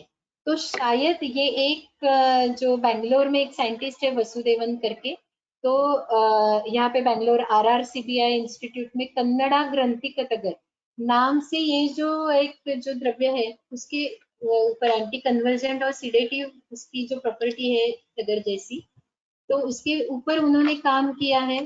तो शायद ये शियली चोपड़ ये हो सकती है। ये जो फोटो है वो इंडिका है, क्योंकि ये मैक्रोस्पर्मम जो स्पीशीज है वो बहुत नियर टू एक्सटिंक्ट ऐसा है, आजकल वो उपलब्ध नहीं है। तो ये इंडिका है, इसका फोटो भी मिलना, उसका एक ही नेट पे अवेलेबल फोटो है, तो उसके लिए शायद ये एक सोर्स हो सकता है। बाद में हम देखेंगे चोरक। चोरक जो है संहिताओं में जो निघंटु में, भाव प्रकाश निघंटु में जो उसका वर्णन आया है, संहिताओं में चरक संहिता में चंडा और चोरक ये दोनों द्रव्य आए हैं कई जगह पे। तो भाव प्रकाश ने वर्णन करते हुए बताया कि ग्रंथि पर्ण का भेद, ग्रंथि पर्णाकार, ग्रंथि पर्ण नाम का गठीवन नाम का एक द्रव्य बताया है जो आज भी संदिग्ध है। तो उसका भेद करके एक दो जो भेद बताए उसमें एक चोरक है ग्रंथि पर्ण का भेद, और दूसरा जो है वो टैक्सिस थोड़े, ये दो भेद बताए। उसमें से हम चोरक पहले देखेंगे। उसका जो वर्णन अलग अलग टीकाओं में आया है, ग्रंथि पर्णानुकारी, चंडालक, ग्रंथि पर्णी, क्षेम, क्षेमक, भट्टेऊर। फिर भाव प्रकाश में उसका वर्णन है कि लोकली नेपाल देश में होता है भट्टेऊर या भंडीऊर नाम से वो जाना जाता है, और उसके अभाव में अगर वो नहीं मिला तो गठीवन ग्रंथि पर्ण ले सकते हैं। उसका लोकल नाम चौरा है। तो उसी काल से, भाव प्रकाश के मध्य काल से आज भी चोरक चोरा नाम से ही लोकली प्रसिद्ध है। लोग उसे चोरा नाम से ही लोकल लोग उसको जानते हैं। गंधरायण नाम से वो मार्केट में कभी कभी आता है, बहुत कम आता है। तो एंजेलिका ग्लॉका ये जो है, ये उसके पत्ते, ये फील्ड में कलेक्ट किए हुआ जो सैंपल है एंजेलिका का। चोरक, ये जो एक स्पेसिफिक मार्किंग जो है, देखो शायद ग्रंथि पर्ण जैसा उसका एक कैरेक्टर, इसके नाम से चोरक का ये नाम पड़ा होगा शायद। कभी कभी जो मार्केट में चोरक का जो सैंपल आता है वो मार्केट का है, और ये फील्ड सैंपल है। चोरक का ही एक भेद करके चंडा जो बताई है, तो एंजेलिका ग्लॉका जो है ये चोरक है, और एंजेलिका आर्चेंजेलिका ये चंडा इसको कहा जाता है आज। चंडा और चोरक बहुत से पार्ट में चरक संहिता में आए हुए, लेकिन हमको पता नहीं चलता ये क्या है, क्योंकि मार्केट में ये अवेलेबल नहीं है बहुत बार। तो चोर पुष्टि, चोर हुली, अजमोदाकारा सुगंधी द्रव्य, दल्लन ने उसका जो कोटेशन दिया है कि चंडा कैसी दिखती है, तो चोरक भेद है वो ईशत कृष्ण, और अजमोदाकार जो है वो दिखती है वो देखने के लिए, क्योंकि चोरक, चंडा ये जो है और अजमोदा ये सभी अम्बेली फेरी फैमिली के, जिसका इन्फ्लोरेसेंस अम्बेल शेप है। तो अजमोदा इसके लिए शायद उसको अजमोदाकार, इसके जो सीड है वो दिखने में सेम है ये सभी द्रव्यों के, तो शायद इसके लिए ये वर्णन किया हुआ है। ज्योतिष चंद्र सरस्वती जी का एक थोड़ा सा एक जो कंफ्यूजिंग स्टेटमेंट है एक जगह पे कि चंडा बताते हुए शंख पुष्पी वंग प्रदेश में ढोल कलुकम नाम से वो जानी जाती है। शायद उस वक्त कोई अलग रही होगी, उसके बारे में मैं ज्यादा नहीं बता सकूंगी। तो ये है चंडा, दिखने में थोड़े पत्ते चोरक और चंडा के जो अलग दिखते हैं, और ये इसका रूट है। फिर हम आगे जाएंगे दारू हरिद्रा। दारू हरिद्रा इसके जो वर्णन जो है उसके बारे में संहिताओं में तो कुछ कंट्रोवर्सी ज्यादा नहीं है। पीत दारू, दारवी नाम से दारू हरिद्रा आई हुई है। दार्वित्वक मतलब उसके प्रयोज्य अंग के बारे में कभी कभी काष्ठत्व, कांड या मूल ऐसा क्या लिया जाता है। तो मार्केट में कमर्शियली दारू हरिद्रा की जो आज जो जानी जाती है, तो बर्बेरीज एरिस्टेटा जनरली महाराष्ट्र से लेके नॉर्थ और पूरे हिमालय रीजन में जो मार्केट में आती है दारू हरिद्रा, वो बर्बेरी स्पीशीज आती है, और साउथ में थोड़ा अलग आती है, मैं बाद में बताती हूँ। तो बर्बेरीज की अलग अलग स्पीशीज मिक्स होके आती है कमर्शियली। दारू हरिद्रा बार, स्टेम, त्वक, रूट, स्टेम और स्टेम, और ऑयल एक्सट्रैक्टेड उसके चिप्स, रेफ्यूज जो होते हैं, स्टेम चिप्स आते हैं, तेल निकाली हुई दारू हरिद्रा ये मार्केट में आती है, और अलग अलग स्पीशीज मिक्स होके आती है। तो हम देखेंगे कि दारू हरिद्रा का जो मार्केट में अवेलेबल जो रूट है, ये दारू हरिद्रा का स्टेम पोर्शन है, और ये दारू छिलका, दारू हळद छिलका नाम से आती है, ये उसकी बार्क है। अलग अलग स्पीशीज जो है उसके ऊपर भी बहुत लोगों ने काम किया हुआ है, उसके सब्सटीट्यूट्स और इसके बारे में। तो बर्बेरीज एरिस्टेटा जो है ये थोड़ा हाई एल्टीट्यूड की स्पीशीज है, ये ऐसे दिखती है। बर्बेरीज एशियाटिका ये जो ये है, और इसको थोड़ा ज्यादा कांटे होते हैं बर्बेरीज को, इसको, और कटंग कटेरी जो ग्रंथोक्त जो है, जो कांटे से उसके पत्तों में कांटे रहते हैं, तो शायद ये रहेगी। और ये ऑफिशियली ये एक सब्स्टिट्यूट यही ज्यादा मार्केट में मिलती है। अलग अलग और भी बहुत स्पीशीज है दारू हरिद्रा की, लेकिन इतना विस्तार भर से बहुत ज्यादा नहीं मैं उसके बारे में बोलूंगी, सिर्फ दिखाती हूँ और आगे जाती हूँ, क्योंकि और भी है दारू हरिद्रा की ही फैमिली में मिलने वाला एक मोहनिया नेपेलेंसिस। मोहनिया की भी बहुत सी स्पीशीज है जो देखने में ऐसा है, और उसका जो कट सेक्शन, जो कट पोर्शन है वो भी पीला ही होता है। तो ये एक प्लांट सोर्स है। जब हमने ये देखा और ये जो फील्ड से कलेक्ट किया हुआ मोहनिया का सैंपल जब देखा, और फिर दारू हरिद्रा के अलग अलग जगह से अलग अलग सैंपल आते हैं दारू हरिद्रा नाम से, तो ये एक सैंपल देख के ऐसा कि थोड़ा कंफ्यूजन हुआ कि शायद ये मोहनिया स्पीशीज की जो बार्क है, स्टेम है, ये भी दारू हरिद्रा नाम से मार्केट में आती होंगी। ये सिमिलैरिटी दिखाने के लिए मैंने ये दिखाया है।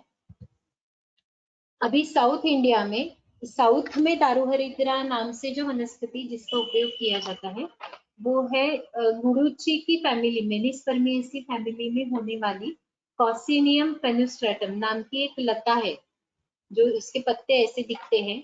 और आप देख सकते हैं कि गुडुचि प्रसिद्ध है चक्र लक्षणी का, मेनिस्पर्मियेसी फैमिली का ये कैरेक्टर है।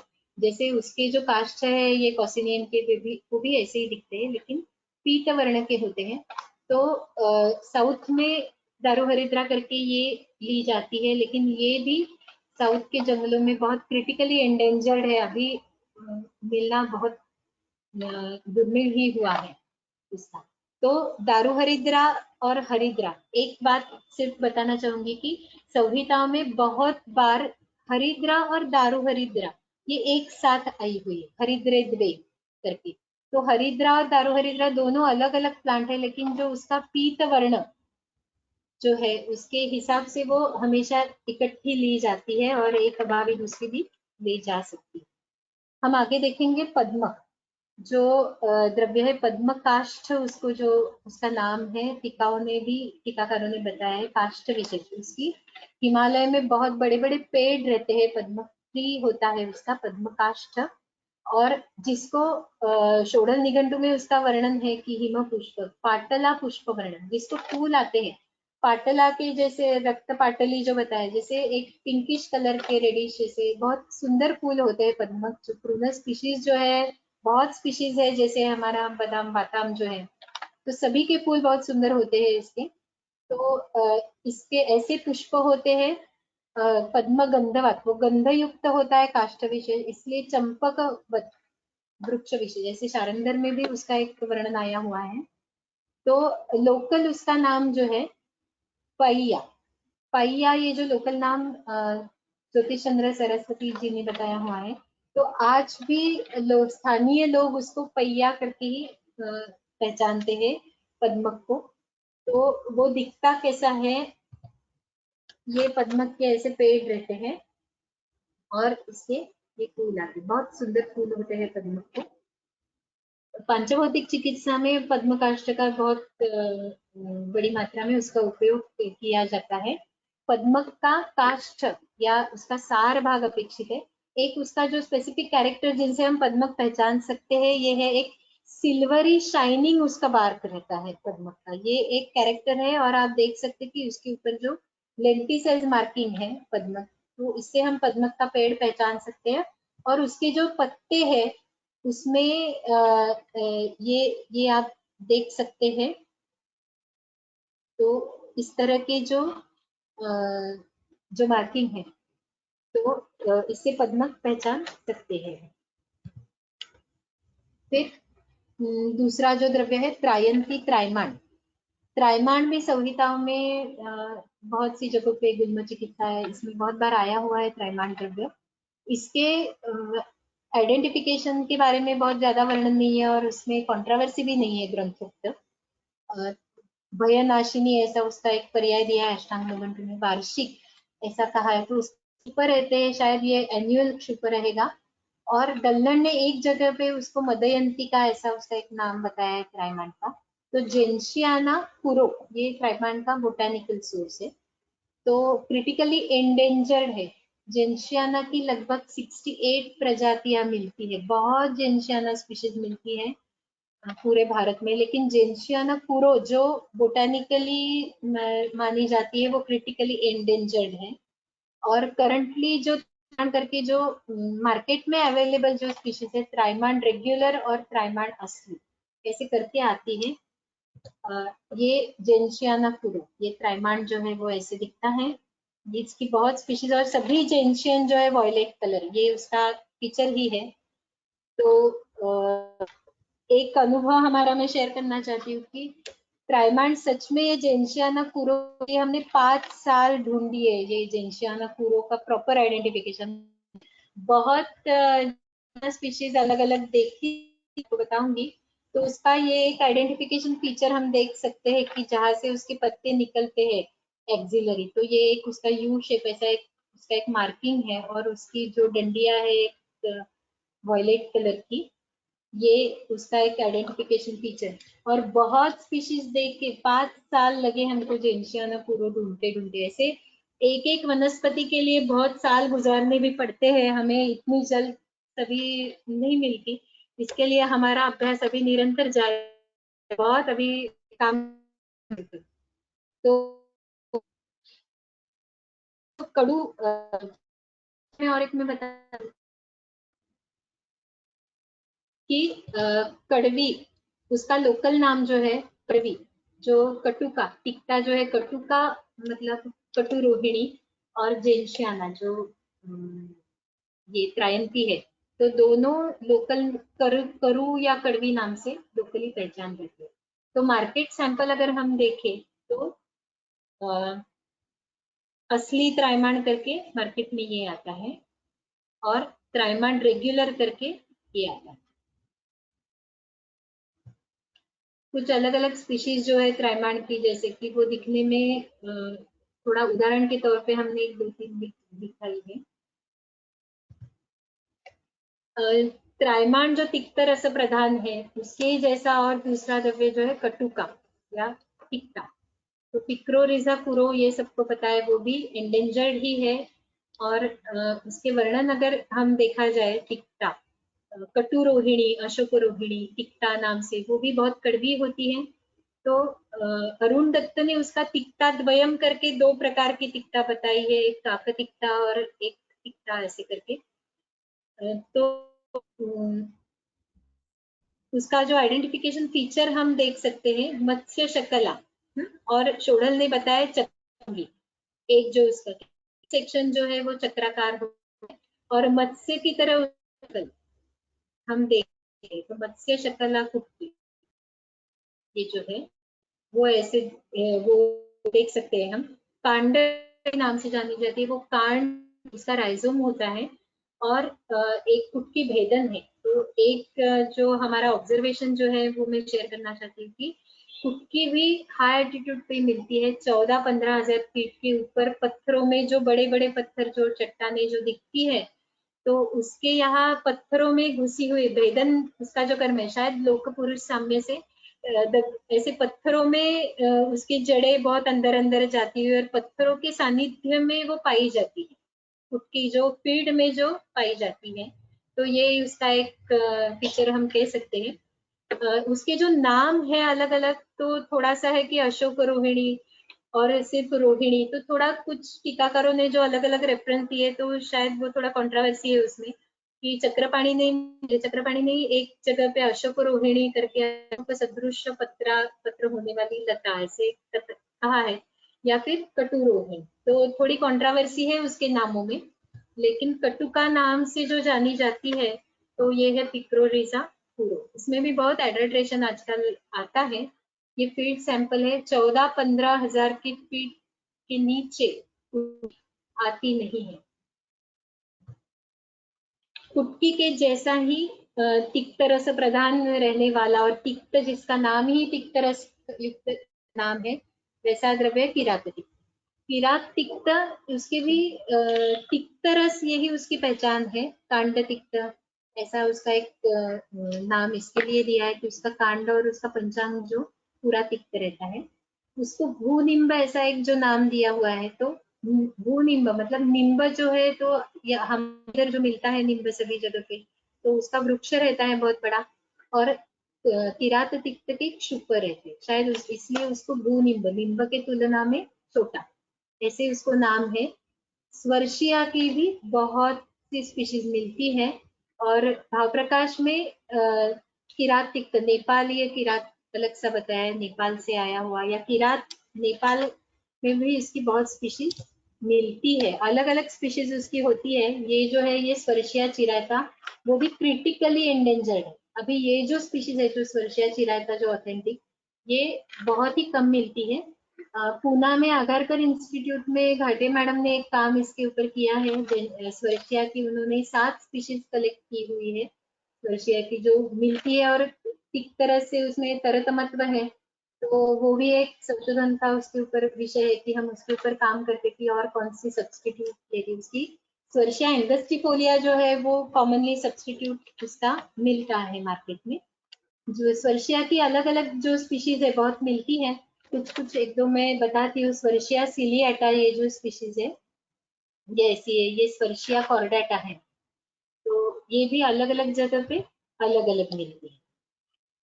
और अगला द्रव्य हम देखेंगे भूर्ज पत्र। भूर्ज पत्र भी सबको पता है, भूर्ज पत्र इसका नाम है, लेकिन उसका जो प्रयोज्य अंग है, तो जैसे दल्लड़ ने बताया, वो इसका जो फीचर है कैरेक्टर मृदुत्व, उसकी भूर्ज पत्र नाम से, जो पत्र जैसा दिखता है और फ्लैपी उसके फ्लैप्स जैसे निकलते हैं, तो हम इजीली वो निकाल सकते हैं भूर्ज पत्र। और प्राचीन काल से भूर्ज पत्र उसके ऊपर लिखा जाता था, हस्तलिखित जो है, तो वह एक सोर्स था वो। तो भूर्ज पत्र ऐसा दिखता है, तो मृदुत्वक होता है, बहुपुटाख्य, आप देख सकते हैं कि उसको बहुत लेयर्स है उसको।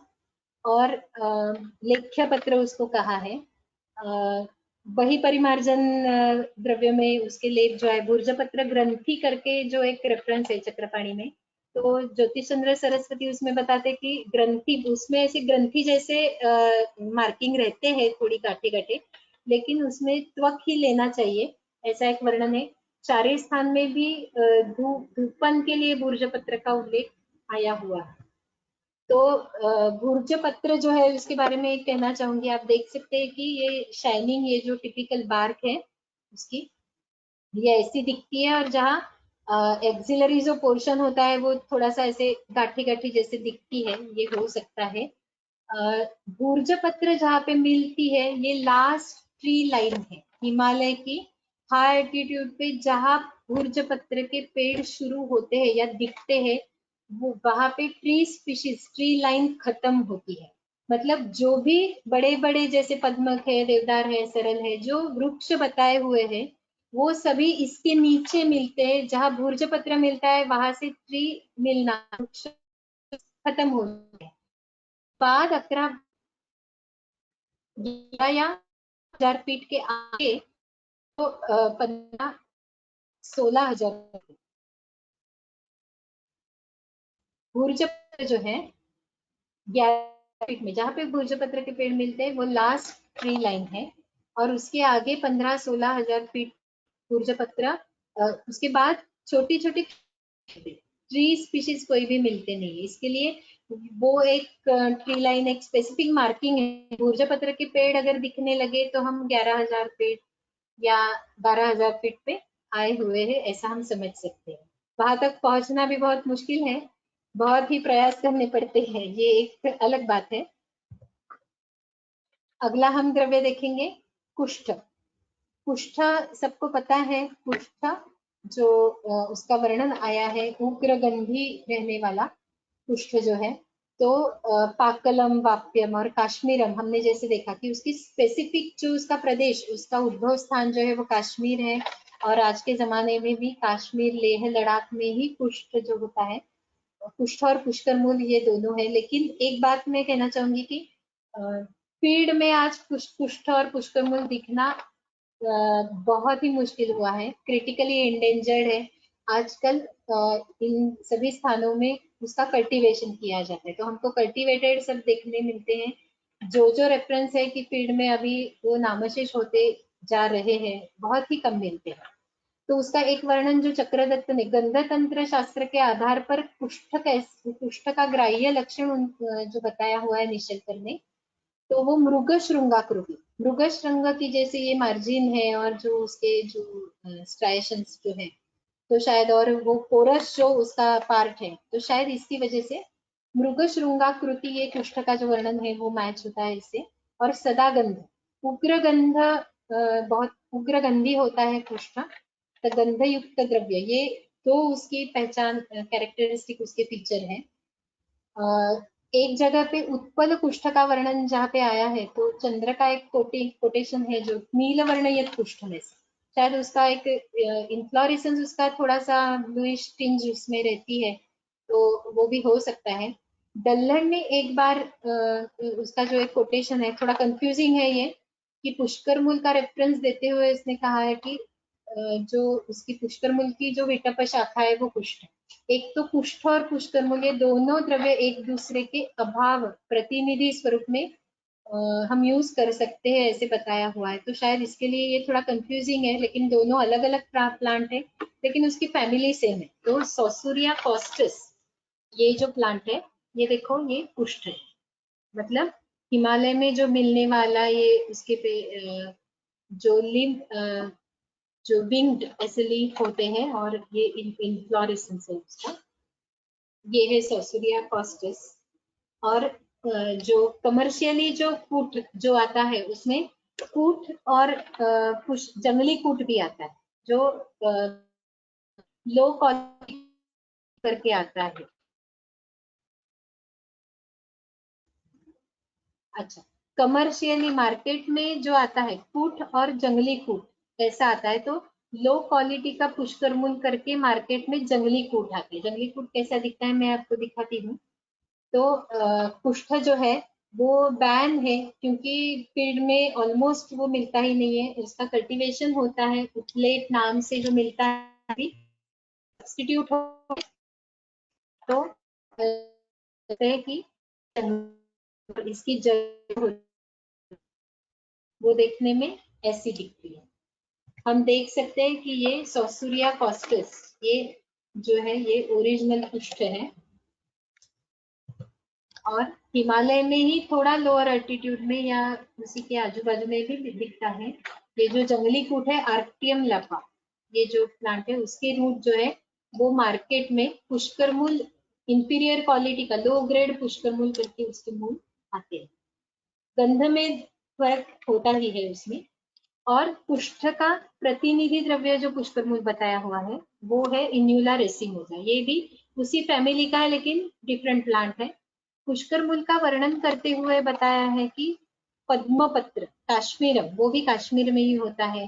वाक्यावह पद्म के जैसे बड़े बड़े पत्ते रहते हैं उसके, और कुष्ठ के अभाव में पुष्कर मूल दिया जाता है। चक्रदत्त का एक कोटेशन है कि अगर पुष्कर मूल के अभाव में लिया है तो वो लेना चाहिए, ऐसा एक रेफरेंस है। गंगा का कोटेशन जो है थोड़ा सा वृक्ष विशेष ऐसा एक बताया हुआ है।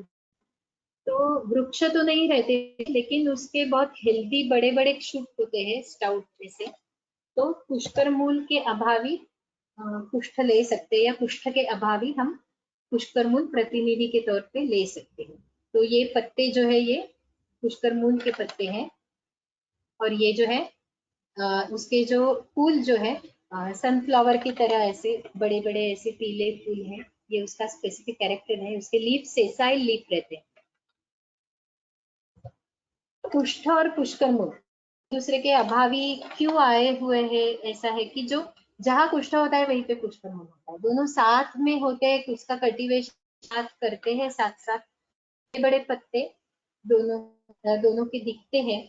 तो हम थोड़ा सा हम डिफ्रेंशिएट कर सकते हैं कि जो कुष्ठ रूट है कट से वो थोड़ा सा कलर का और उसमें ऑयल बहुत ज्यादा डार्क येलो कलर की दिखती है। तो कुष्ठ जो है वो ऐसा दिखता है और पुष्कर मूल जो है वो थोड़ा थोड़ा कृष्णवर्णीय है। और एक से और महत्वपूर्ण एक फीचर उसमें है कि उग्र गंधी, जो कुष्ठ होता है उसका गंध उग्र होता है और जो पुष्कर मूल है मंद गंध होता है। इसीलिए शायद वात रोग पे है और शीत प्रशमन जहाँ पे है और लोग स्थानीय लोग कूट ज्यादा उसका उपयोग ट्रेडिशनल मेडिसिन में लोग करते हैं क्योंकि बहुत ठंडी रहती है। जहाँ पे कुष्ठ पुष्कर मूल का जो अल्टीट्यूड है 8-10 हजार फीट के ऊपर बहुत ठंडी जहाँ पे रहती है, तो शीत प्रशमन के तौर पे कूट का उपयोग ज्यादा होता है, वो उष्ण और तीक्ष्ण है। उसके कंपैरिजन में देखा जाए तो शायद पुष्कर मूल मंदगंधी है, इसीलिए शायद रुद्रोग चिकित्सा में पुष्कर मूल ज्यादा है और वात रोग में और शीत प्रशमन के लिए कूट ज्यादा प्रचलित किया हुआ, ऐसा एक ऑब्जर्वेशन है। दूसरा एक द्रव्य हम लेंगे इसके बाद एलवालुक लेंगे क्योंकि कुष्ठ गंधिकम कुष्ठ सदृश ऐसा रहने वाला जो ग्रंथोक्त जो एलवालुक का जो वर्णन किया हुआ है, इसके लिए कुष्ठ और पुष्करमुल के बाद एलवालुक लिया है। जो ग्रंथोक्त उसके जो फीचर्स बताए हुए हैं, चारंगर ने उसको बताया है कि कंकोर सदृश ये है, कुष्ठगंधी रहने वाला और कपित्थ के फल जैसे, कपित्थ त्वचा जैसी रहती है उसकी जैसा रहने वाला कोई एक द्रव्य है। डल्लन कहते हैं उसको हरिवालक और कटफल सदृश ऐसा, और उसको एलीय ऐसा एक लोकल नाम भी है। तो एलीय और एलवालु ऐसा, तो ये भी एक उस काल में, प्राचीन काल में वणिक द्रव्य जिसका ट्रेडिंग होता था। इसका एलवालु बहुत से फॉर्मुलेशन में आए हुए हैं, आया है, लेकिन स्वनाम प्रसिद्ध है, ऐसा भी कई जगह पे है। और आज के जमाने में सद्य स्थिति जो एलवालुक, उसमें कंट्रोवर्सी है कि क्या लिया जाए। प्रूनस सिरासस नाम का एक प्रूनस चेरी के जात का जो पेड़ है, तो वो एलोवालुक कंसिडर करते हैं, लेकिन जो ग्रंथोक्त ये जो कोटेशंस है वो इससे मैच नहीं करते। और इससे ज्यादा मेरा उसके ऊपर अभ्यास नहीं है, इसके लिए मैं अभी आगे जाती हूँ। अगला जो द्रव्य है तालीस पत्र। तालीस पत्र जो है उसको भी ग्रंथोक्त जो है उसके धात्री पत्र, करी पत्र, श्वासघ्न जो श्वासकास के लिए उसका उपयोग किया जाता है। और धात्री के जैसे मतलब छोटे छोटे कोनिफेरस प्लांट है ये, और हाई एल्टीट्यूड पे 8-9 हजार फीट के ये आसपास वो मिलता है। तालीस पत्र के बड़े बड़े वृक्ष होते हैं 100 फीट। तो उसके लिए तालीस पत्र के अभावी स्वर्ण ताली या फिर कंटकारी की जटा मूल लेना है। तो इसके अभाव प्रतिनिधि द्रव्य भी बताए हुए हैं। बहुत बार मार्केट में तालीस पत्र के नाम से टेक्सास बकाटा जो है स्थौणेय, जो ऐसा ही कोनिफेरस जो प्लांट है वो लिया जाता है। तो ये हम पहले देखेंगे तालीस पत्र कैसा दिखता है। तालीस पत्र की एबीज बेबियाना, एबीज की भी बहुत स्पीशीज है, एबीज पिंड्रो, एबीज डेंसा, ये सिक्किम की एबीज की जो स्पीशीज है, और बहुत से स्पीशीज है इसमें। तो ये है तालीस पत्र। और स्थौणेयक हम देखेंगे, क्योंकि स्थौणेयक के पत्ते बहुत बार जो स्वर्ण ताली कहा है अभाव प्रतिनिधि, तो शायद ये सूखे हुए जो पत्ते हैं स्वर, तो टेक्सास के ऐसे दिखते हैं। और जिसका वर्णन किया है, जैसे चोरक बताते हुए मैंने बताया था कि ग्रंथि पर्ण के दो भेद थे, एक चोरक और एक स्थौणेय। तो टेक्सास बकाटा ये जो है द्रव्य, तो ईशद सुगंधी ही होता है, उसको एक स्पेसिफिक उसका ओडर रहता है, ग्रंथि पर्ण भेद। और थुणर, भाव प्रकाश ने बताया कि लोकल नाम उसका थुनेर है, और लोकली आज भी थुनेर नाम से ही वो प्रसिद्ध है उसके पेड़। और एंटी कैंसर करके जो है इसके लिए बकाटा आज के जमाने में इम्पोर्टेंट है। इसकी उसकी बात, तो ये थोड़े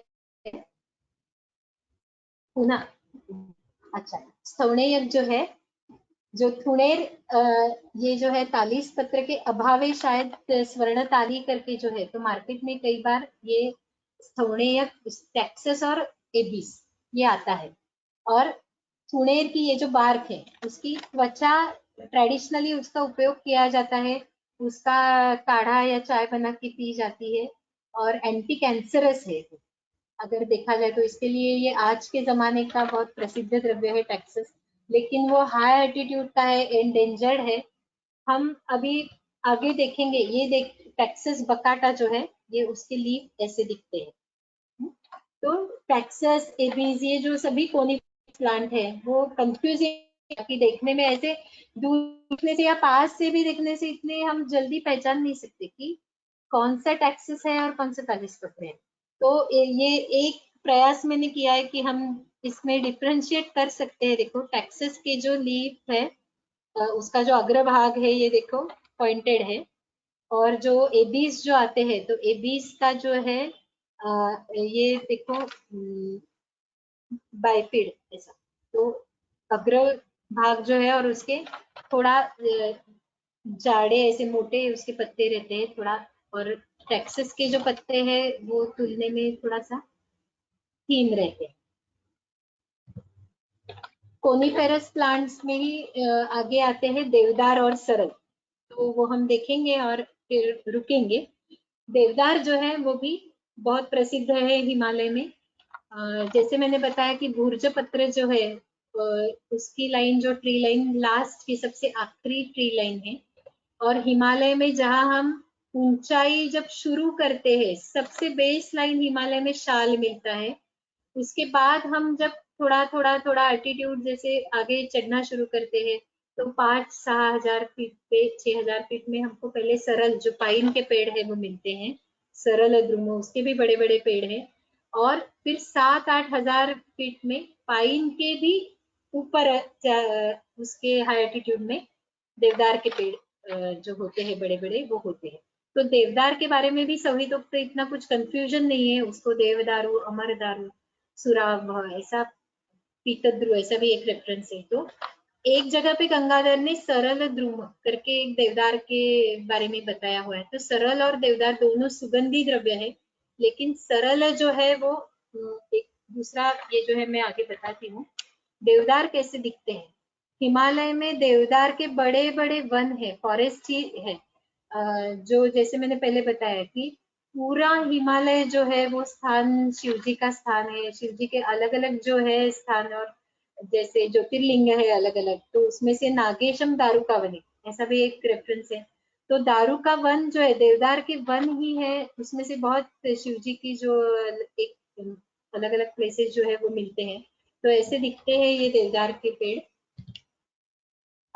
देवदार की जो पहचान है, जो ऑयली, एकदम ऑयल युक्त, ऐसा तेलिया देवदार करके जो मार्केट में सैंपल आता है, और ये पेड़ सैंपल है, देखो एकदम स्निग्ध दिखने वाला, ऐसा जो उत्तम क्वालिटी का देवदार जो होता है वो ये है। सार, फिर सरल लेंगे हम। सरल का जो वर्णन आया है, सरल के दो प्रयोजन है, सरल त्वचा और श्रीवेष्टक, मतलब सरल निर्यास, उसका रस। तो सरल की त्वचा और रस, ऐसे दोनों जो है वो उसका उपयोग किया जाता है। तो श्रीवेष्टक, श्रीवास, कई जगह पे नवनीत खोटी करके भी उसका एक श्रीवेष्टक के बारे में बताया हुआ है। तो धूप है, धूपन के लिए, और देवदार सरल के जो है सुगंधी है दोनों। तो अगरबत्ती बनाने के लिए भी ये इंडस्ट्री में उसका उपयोग किया जाता है, और उसका एक लोकल नाम दल्लनी गुगली करके कहा है। तो और भी एक दो अगले लेक्चर में हम देखेंगे कि गूगल या गूगली नाम जो है, शायद जिससे डिंक निर्यास निकाला जाता है उसका, और जो सुगंधी है उसको गूगल, ये संहितोक्त संज्ञा थी। तो गूगली एक उसका पर्याय है। सरल निर्यास, गंधा बिरोजा, जो उसका निर्यास जो है सरल का, जो गंधा बिरोजा आज भी मार्केट में आज मिलता है। रक्त शीर्षक, वेष्टक उसका जो पर्याय है। और चीड़स्त्रा, चीड़ जो नाम है, या चीड़ा, ऐसा जो नाम बताया हुआ है टीकाकारों ने, तो आज भी सरल को चीड़ नाम से जाना जाता है।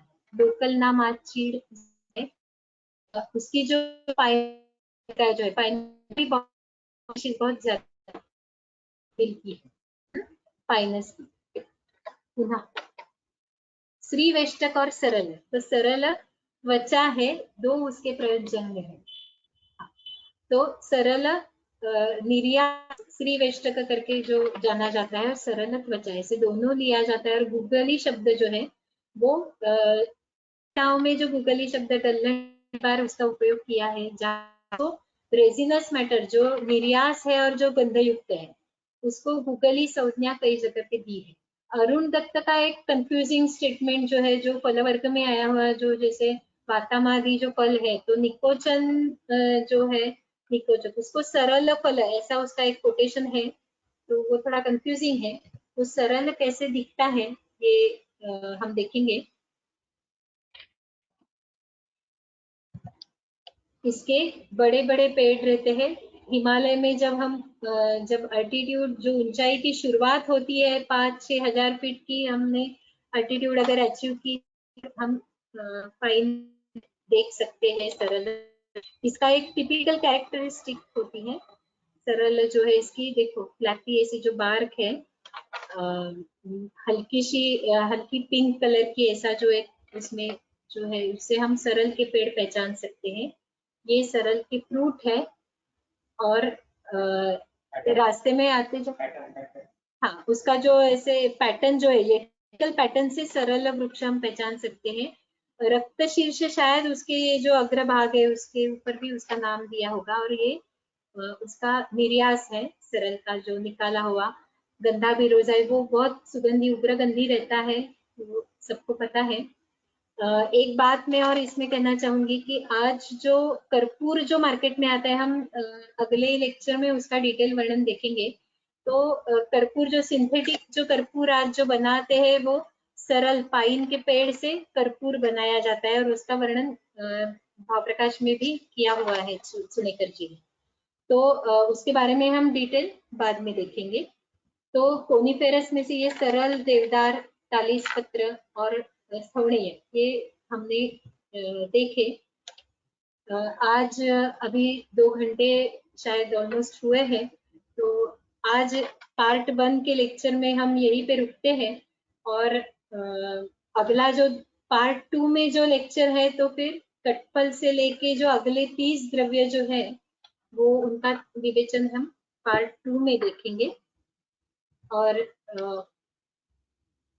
इसके ये प्रेजेंटेशन बनाने के लिए, और ये जो भी हमारा अभ्यास है, ये काम है, तो मेरे जो पति है संतोष भूर, उन्होंने भी, हम दोनों ने मिलके ये बहुत प्रयास किया हुआ है, जो फील्ड में और द्रव्य गुण में जो ग्रंथोक्त क्या है और मार्केट में क्या मिलता है, तो दवाई बनाते वक्त जो अलग अलग सैंपल्स आए हुए हैं, तो ये वो कंपैरिजन करने के लिए और उसका अभ्यास करने हम दोनों ने मिलके ये काम किया है। और मेरे जो सहयोगी है वैद्य अद्वैत, उन्होंने भी ये डाटा सब स्क्रूटिनाइज करने के लिए उनकी बहुत मदद हुई है। अभी मैं देवदत्त सर को अभी रिक्वेस्ट करती हूँ, मैं यही रुकती हूँ, अगर किसको अगर कुछ प्रश्न पूछने हैं तो हम शुरू करेंगे। बिल्कुल मैडम, मेरा ही पहला प्रश्न रहेगा। शायद प्रश्न तो कोई है नहीं, बहुत ही ओवरवेल्म्ड लोग हैं सब, देख के शायद सबको प्रश्न क्या पूछेंगे ऐसा लग रहा है। मेरा ही एक प्रश्न है। कल मैं थोड़ा सा विकंकत और तांबट जो बोलते हैं हम, प्लेकोर्सिया स्पीसीज जो है, उसके बारे में कुछ रेफरेंस देख रहे थे, तो उसमें उसके पर्याय कुछ आए हैं तालिस पत्र करके, तो उसके ऊपर आप कुछ अगर भाष्य करेंगे तो। तालिस पत्र पर्याय क्यों आए हैं थोड़ा देखना पड़ेगा, क्योंकि विकंकत नाम से जो एक 2 सोर्स प्लांट जो मेजर लिए जाते हैं, वो एक प्लेकोर्सिया है और दूसरा जो है रोतियाना, दोनों नाम से आज जाने जाते हैं। तो दोनों के पत्र जो होते हैं वो तो बिल्कुल सामने नहीं रखते, उसका जो हैबिटेट है वो भी हाई एल्टीट्यूड में कहीं पे भी ये द्रव्य नहीं मिलते, प्लेकोर्सिया या जिम्नोस्पोरिया हम जो लेते हैं, तो कांटे बड़े बड़े कांटे रहते, तो तालिस पत्र के समान कांटे उसके बड़े बड़े रहते, शायद पता नहीं, लेकिन थोड़ा इसके ऊपर काम करना पड़ेगा। मेरा इससे ज्यादा इसके ऊपर अभ्यास नहीं, देखूंगी तो मैं आपको जरूर बताऊंगी। जो एक वीडियो जस्ट कहाँ कैसे कैसे थोड़ा काम करना पड़ता है, तो ये सब लेह लद्दाख और लाहुल का जो पोर्शन है, ये जो देख रहे हैं छोटे छोटे जो पोर्शन है, जो पैचेस, ये जूनिपेरस जो हपूषा है सभी तो उसके पैचेस है, और उसके लिए ये कम्युनिस्ट जो है, हम हपूषा जो जाने जाते हैं, बहुत हाई एल्टीट्यूड पे मिलती है। तो ये देखने के लिए, और कैसे कैसे हाइट होते हैं हिमालय में, अलग अलग भूमि, उसमें भी बहुत कुछ ड्राई डेजर्ट रीजन है, कुछ एकदम ग्रासलैंड जैसे है, तो अलग अलग होते हैं। और भी है कुछ सवाल तो आप पूछ सकते हैं। हाँ, एक ऐसा प्रश्न है कि एकोनोटम फेरोक्स अगर मार्केट में आता है तो ठीक है, अगर नहीं आता तो एकोनोटम बाल्फोरी आप ले सकते हैं। जो मार्केट में शायद जो आता है वो बेल्फोरी ही आता है, वो कल्टीवेट भी है, बहुत जगह पे उसका कल्टीवेशन होता है। शायद कड़ू लेक्चर में उन्होंने उसमें दिखा कि हिमालय पे कई कई जगह पे बहुत प्राइवेट कल्टीवेटर्स भी है, और गवर्नमेंट भी बहुत से ऐसे रीजन है जहाँ पे कल्टीवेशन के लिए उद्युक्त किया जाता है लोकल लोगों को। तो बेल्फोरी जो है ये कल्टीवेशन में है, और उसकी जड़ें आती है। एक बुक भी है एक्ोनिटम के ऊपर, मुझे अभी ना उसका नाम याद नहीं है, लेकिन एक्ोनिटम की अलग अलग स्पीशीज और उसकी टॉक्सिसिटी और ऐसे उसमें काम हुआ है, और उसके अलग अलग उसमें उसका डिटेल वर्णन आया हुआ है एक्ोनिटम की स्पीशीज के। तो बैल्फोरी भी ले रसरा सकते हैं, और रादर मिक्स आती है ये स्पीशीज, 2-3 स्पीशीज। रसराज लक्ष्मी की एक टीका है, उसमें बचनाक के बारे हम्म, में कोडुला नागू ऐसा संदर्भ आया है, यानी कोड अच्छा मराठी में जो बोलते हैं कोड पडल्यासारखे मूल। तो अच्छा। प्रत्यक्ष में बचनाक का जो मूल है वैसा दिखता है क्या? हाँ हाँ, हमने सबसे पहले जो वचनाक देखा था हमने, वो प्राकृतिक वचनाक सफेद रंग का होता है, ये टेक्स्ट में भी लिखा हुआ है और हमने वो देखे थे। शायद वो चैजमैंथम है, श्रृंगी विष ऐसे लगता है मुझे, कि वो प्राकृतिक वचनाक सफेद रंग का होता है। और आजकल जो मार्केट में आता है वो कासिस में और गोमूत्र में उबाला हुआ ही आता है, क्योंकि वो बहुत टॉक्सिक होता है। मैंने बताया ना, एक दो स्पीशीज की पत्ते भी अगर उसमें है तो पत्ते झिंझिनाहट होती है पत्तों को भी हाथ लगाने से। तो कासिस और गोमूत्र में उबाले हुए वचनाभ जो काले के आजकल आते, प्राकृतिक वचनाभ सफेद रंग का आता है, दिखता है बहुत से, मतलब 1-2 स्पीशीज तो मैंने देखी है।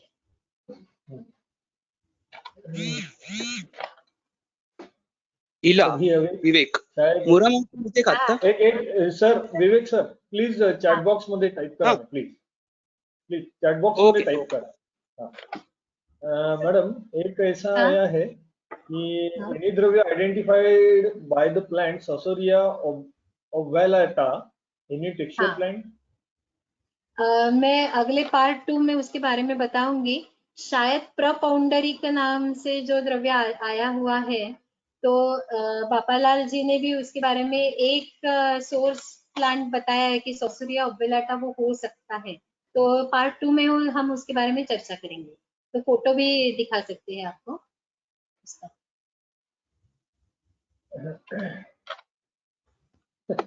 एक रामायण जो शुरू है अभी टीवी पे, उसका शायद परिणाम स्वरूप एक प्रश्न ऐसा आया है कि कोई संजीवनी करके प्लांट अवेलेबल है क्या, और उसका वैद्य सुसेन ने जो प्रयोग किया था रामायण में, उसका कोई अच्छा, रेफरेंस या ऐसी कोई प्लांट आपको मालूम है क्या?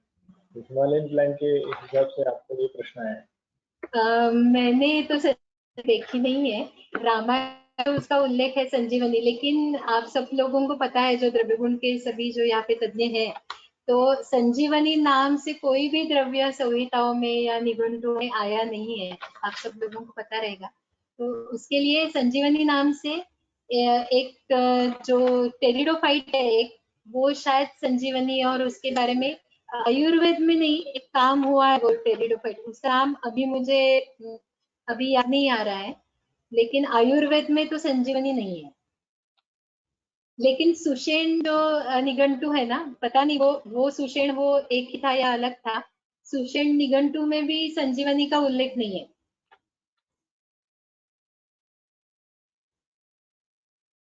एकोनिटम फेरोक्स के बारे में एक प्रश्न है कि वो एक्सटिंक्ट है ऐसा सुना है।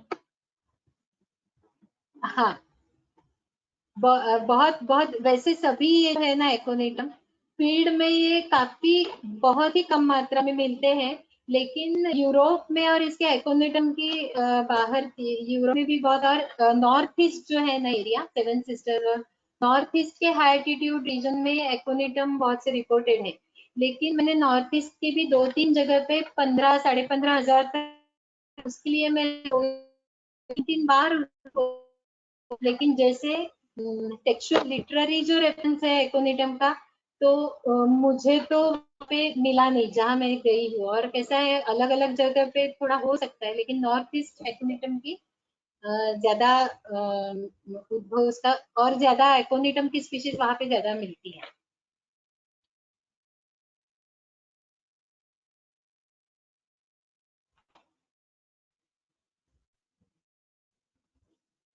एलाजेनेला कम्स इन मार्केट एज संजीवनी, ऐसा एक कमेंट आया है।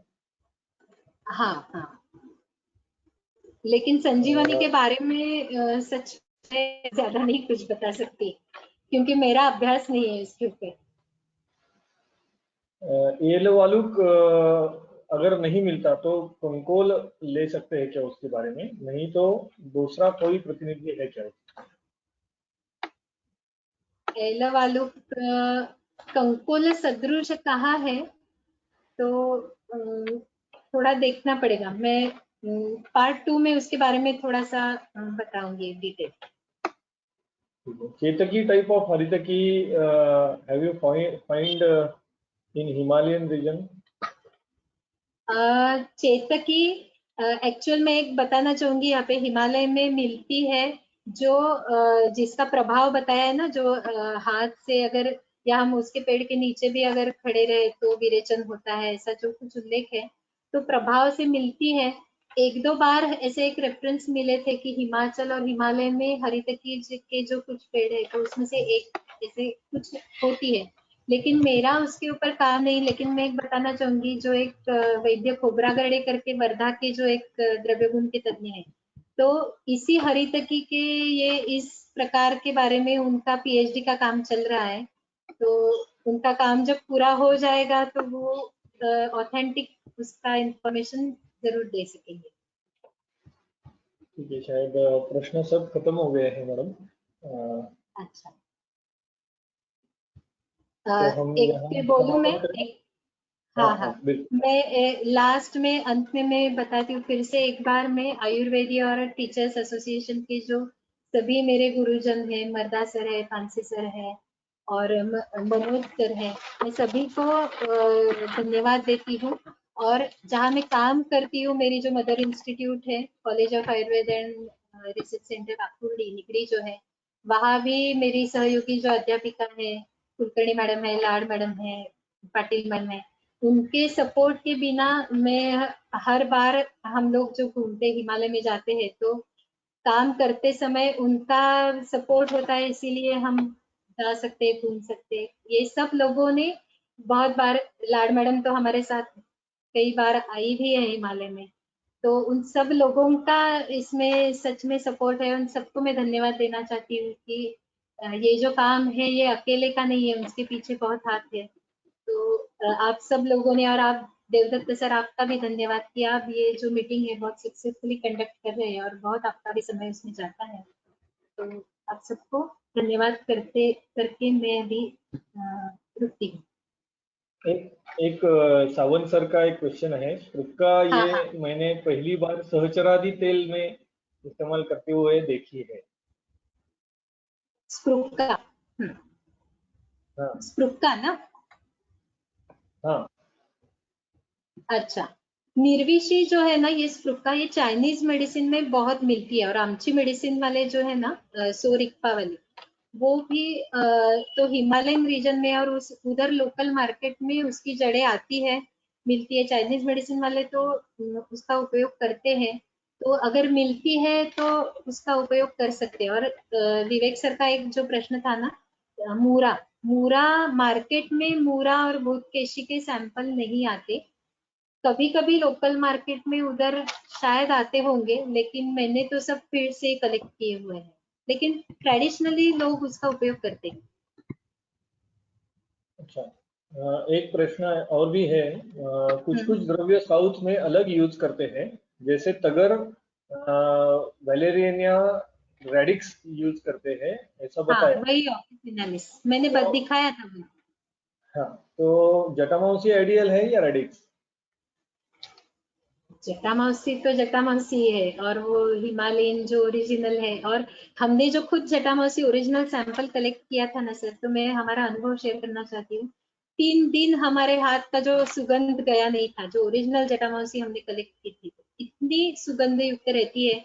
आजकल जो एक्सट्रैक्ट बहुत आती है, थोड़ी सी लो ग्रेड की जटामाउसी आती है, वैसे तो तगर और जटामाउसी दोनों अलग अलग है, और जटामाउसी इतनी उग्रगंधी नहीं होती।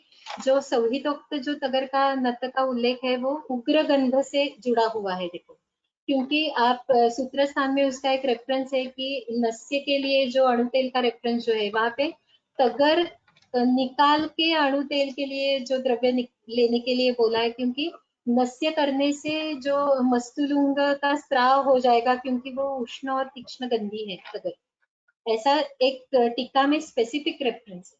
तो तगर के अभावे जटा मावसी शायद हम नहीं ले सकेंगे, ऐसे मुझे लगता है, क्योंकि मावसी सौम्य है ना, और मानस रोगों पे दोनों का उपयोग होता है, फिर भी मावसी स्वभाव जो है वो सौम्य स्वभाव की लगती है और तगर थोड़ी उग्र गंदी और ऐसी।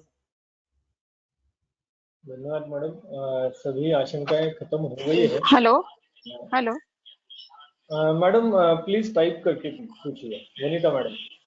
Okay sir.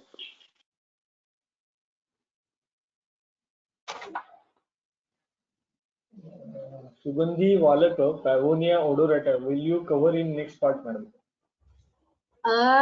सुगंधी वालक नहीं, क्यों चाहिए तो मैं उसका एक फोटो दिखाऊंगी, लेकिन सुगंध वाला जो है ना, तगर जो है, तगर का ही मार्केट सैंपल और सीसीआरएस के जो सभी लिटरेचर सोर्स जो है उसमें सुगंध वाला करके ही तगर ही मिलती है, तगर कर, ये देखा है मैंने। हमारा जो द्रव्य गुण का ग्रुप है, एक बार हमने उस पर डिस्कशन भी इसके ऊपर किया था।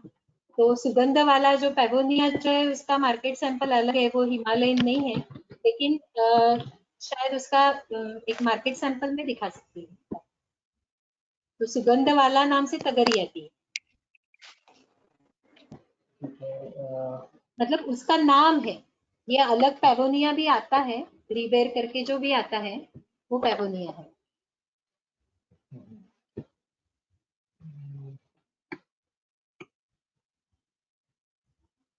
थैंक यू मैडम, शायद आशंकाएं खत्म हो गई है।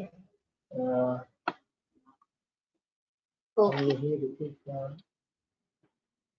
ठीक है, धन्यवाद सर। धन्यवाद मैडम। धन्यवाद। आयुर्वेदीय और आयुर्वेद टीचर्स एसोसिएशन द्वारा आयोजित इस व्याख्यान में आपने बहुत ही सुंदर व्याख्यान प्रस्तुत किया। इसके लिए आपका मैं व्यक्तिगत आयुर्वेदीय और आयुर्वेद टीचर्स एसोसिएशन के द्वारा और सभी प्रेक्षकों के द्वारा आपका आभार व्यक्त करता हूँ और यहीं रुकता हूँ। धन्यवाद।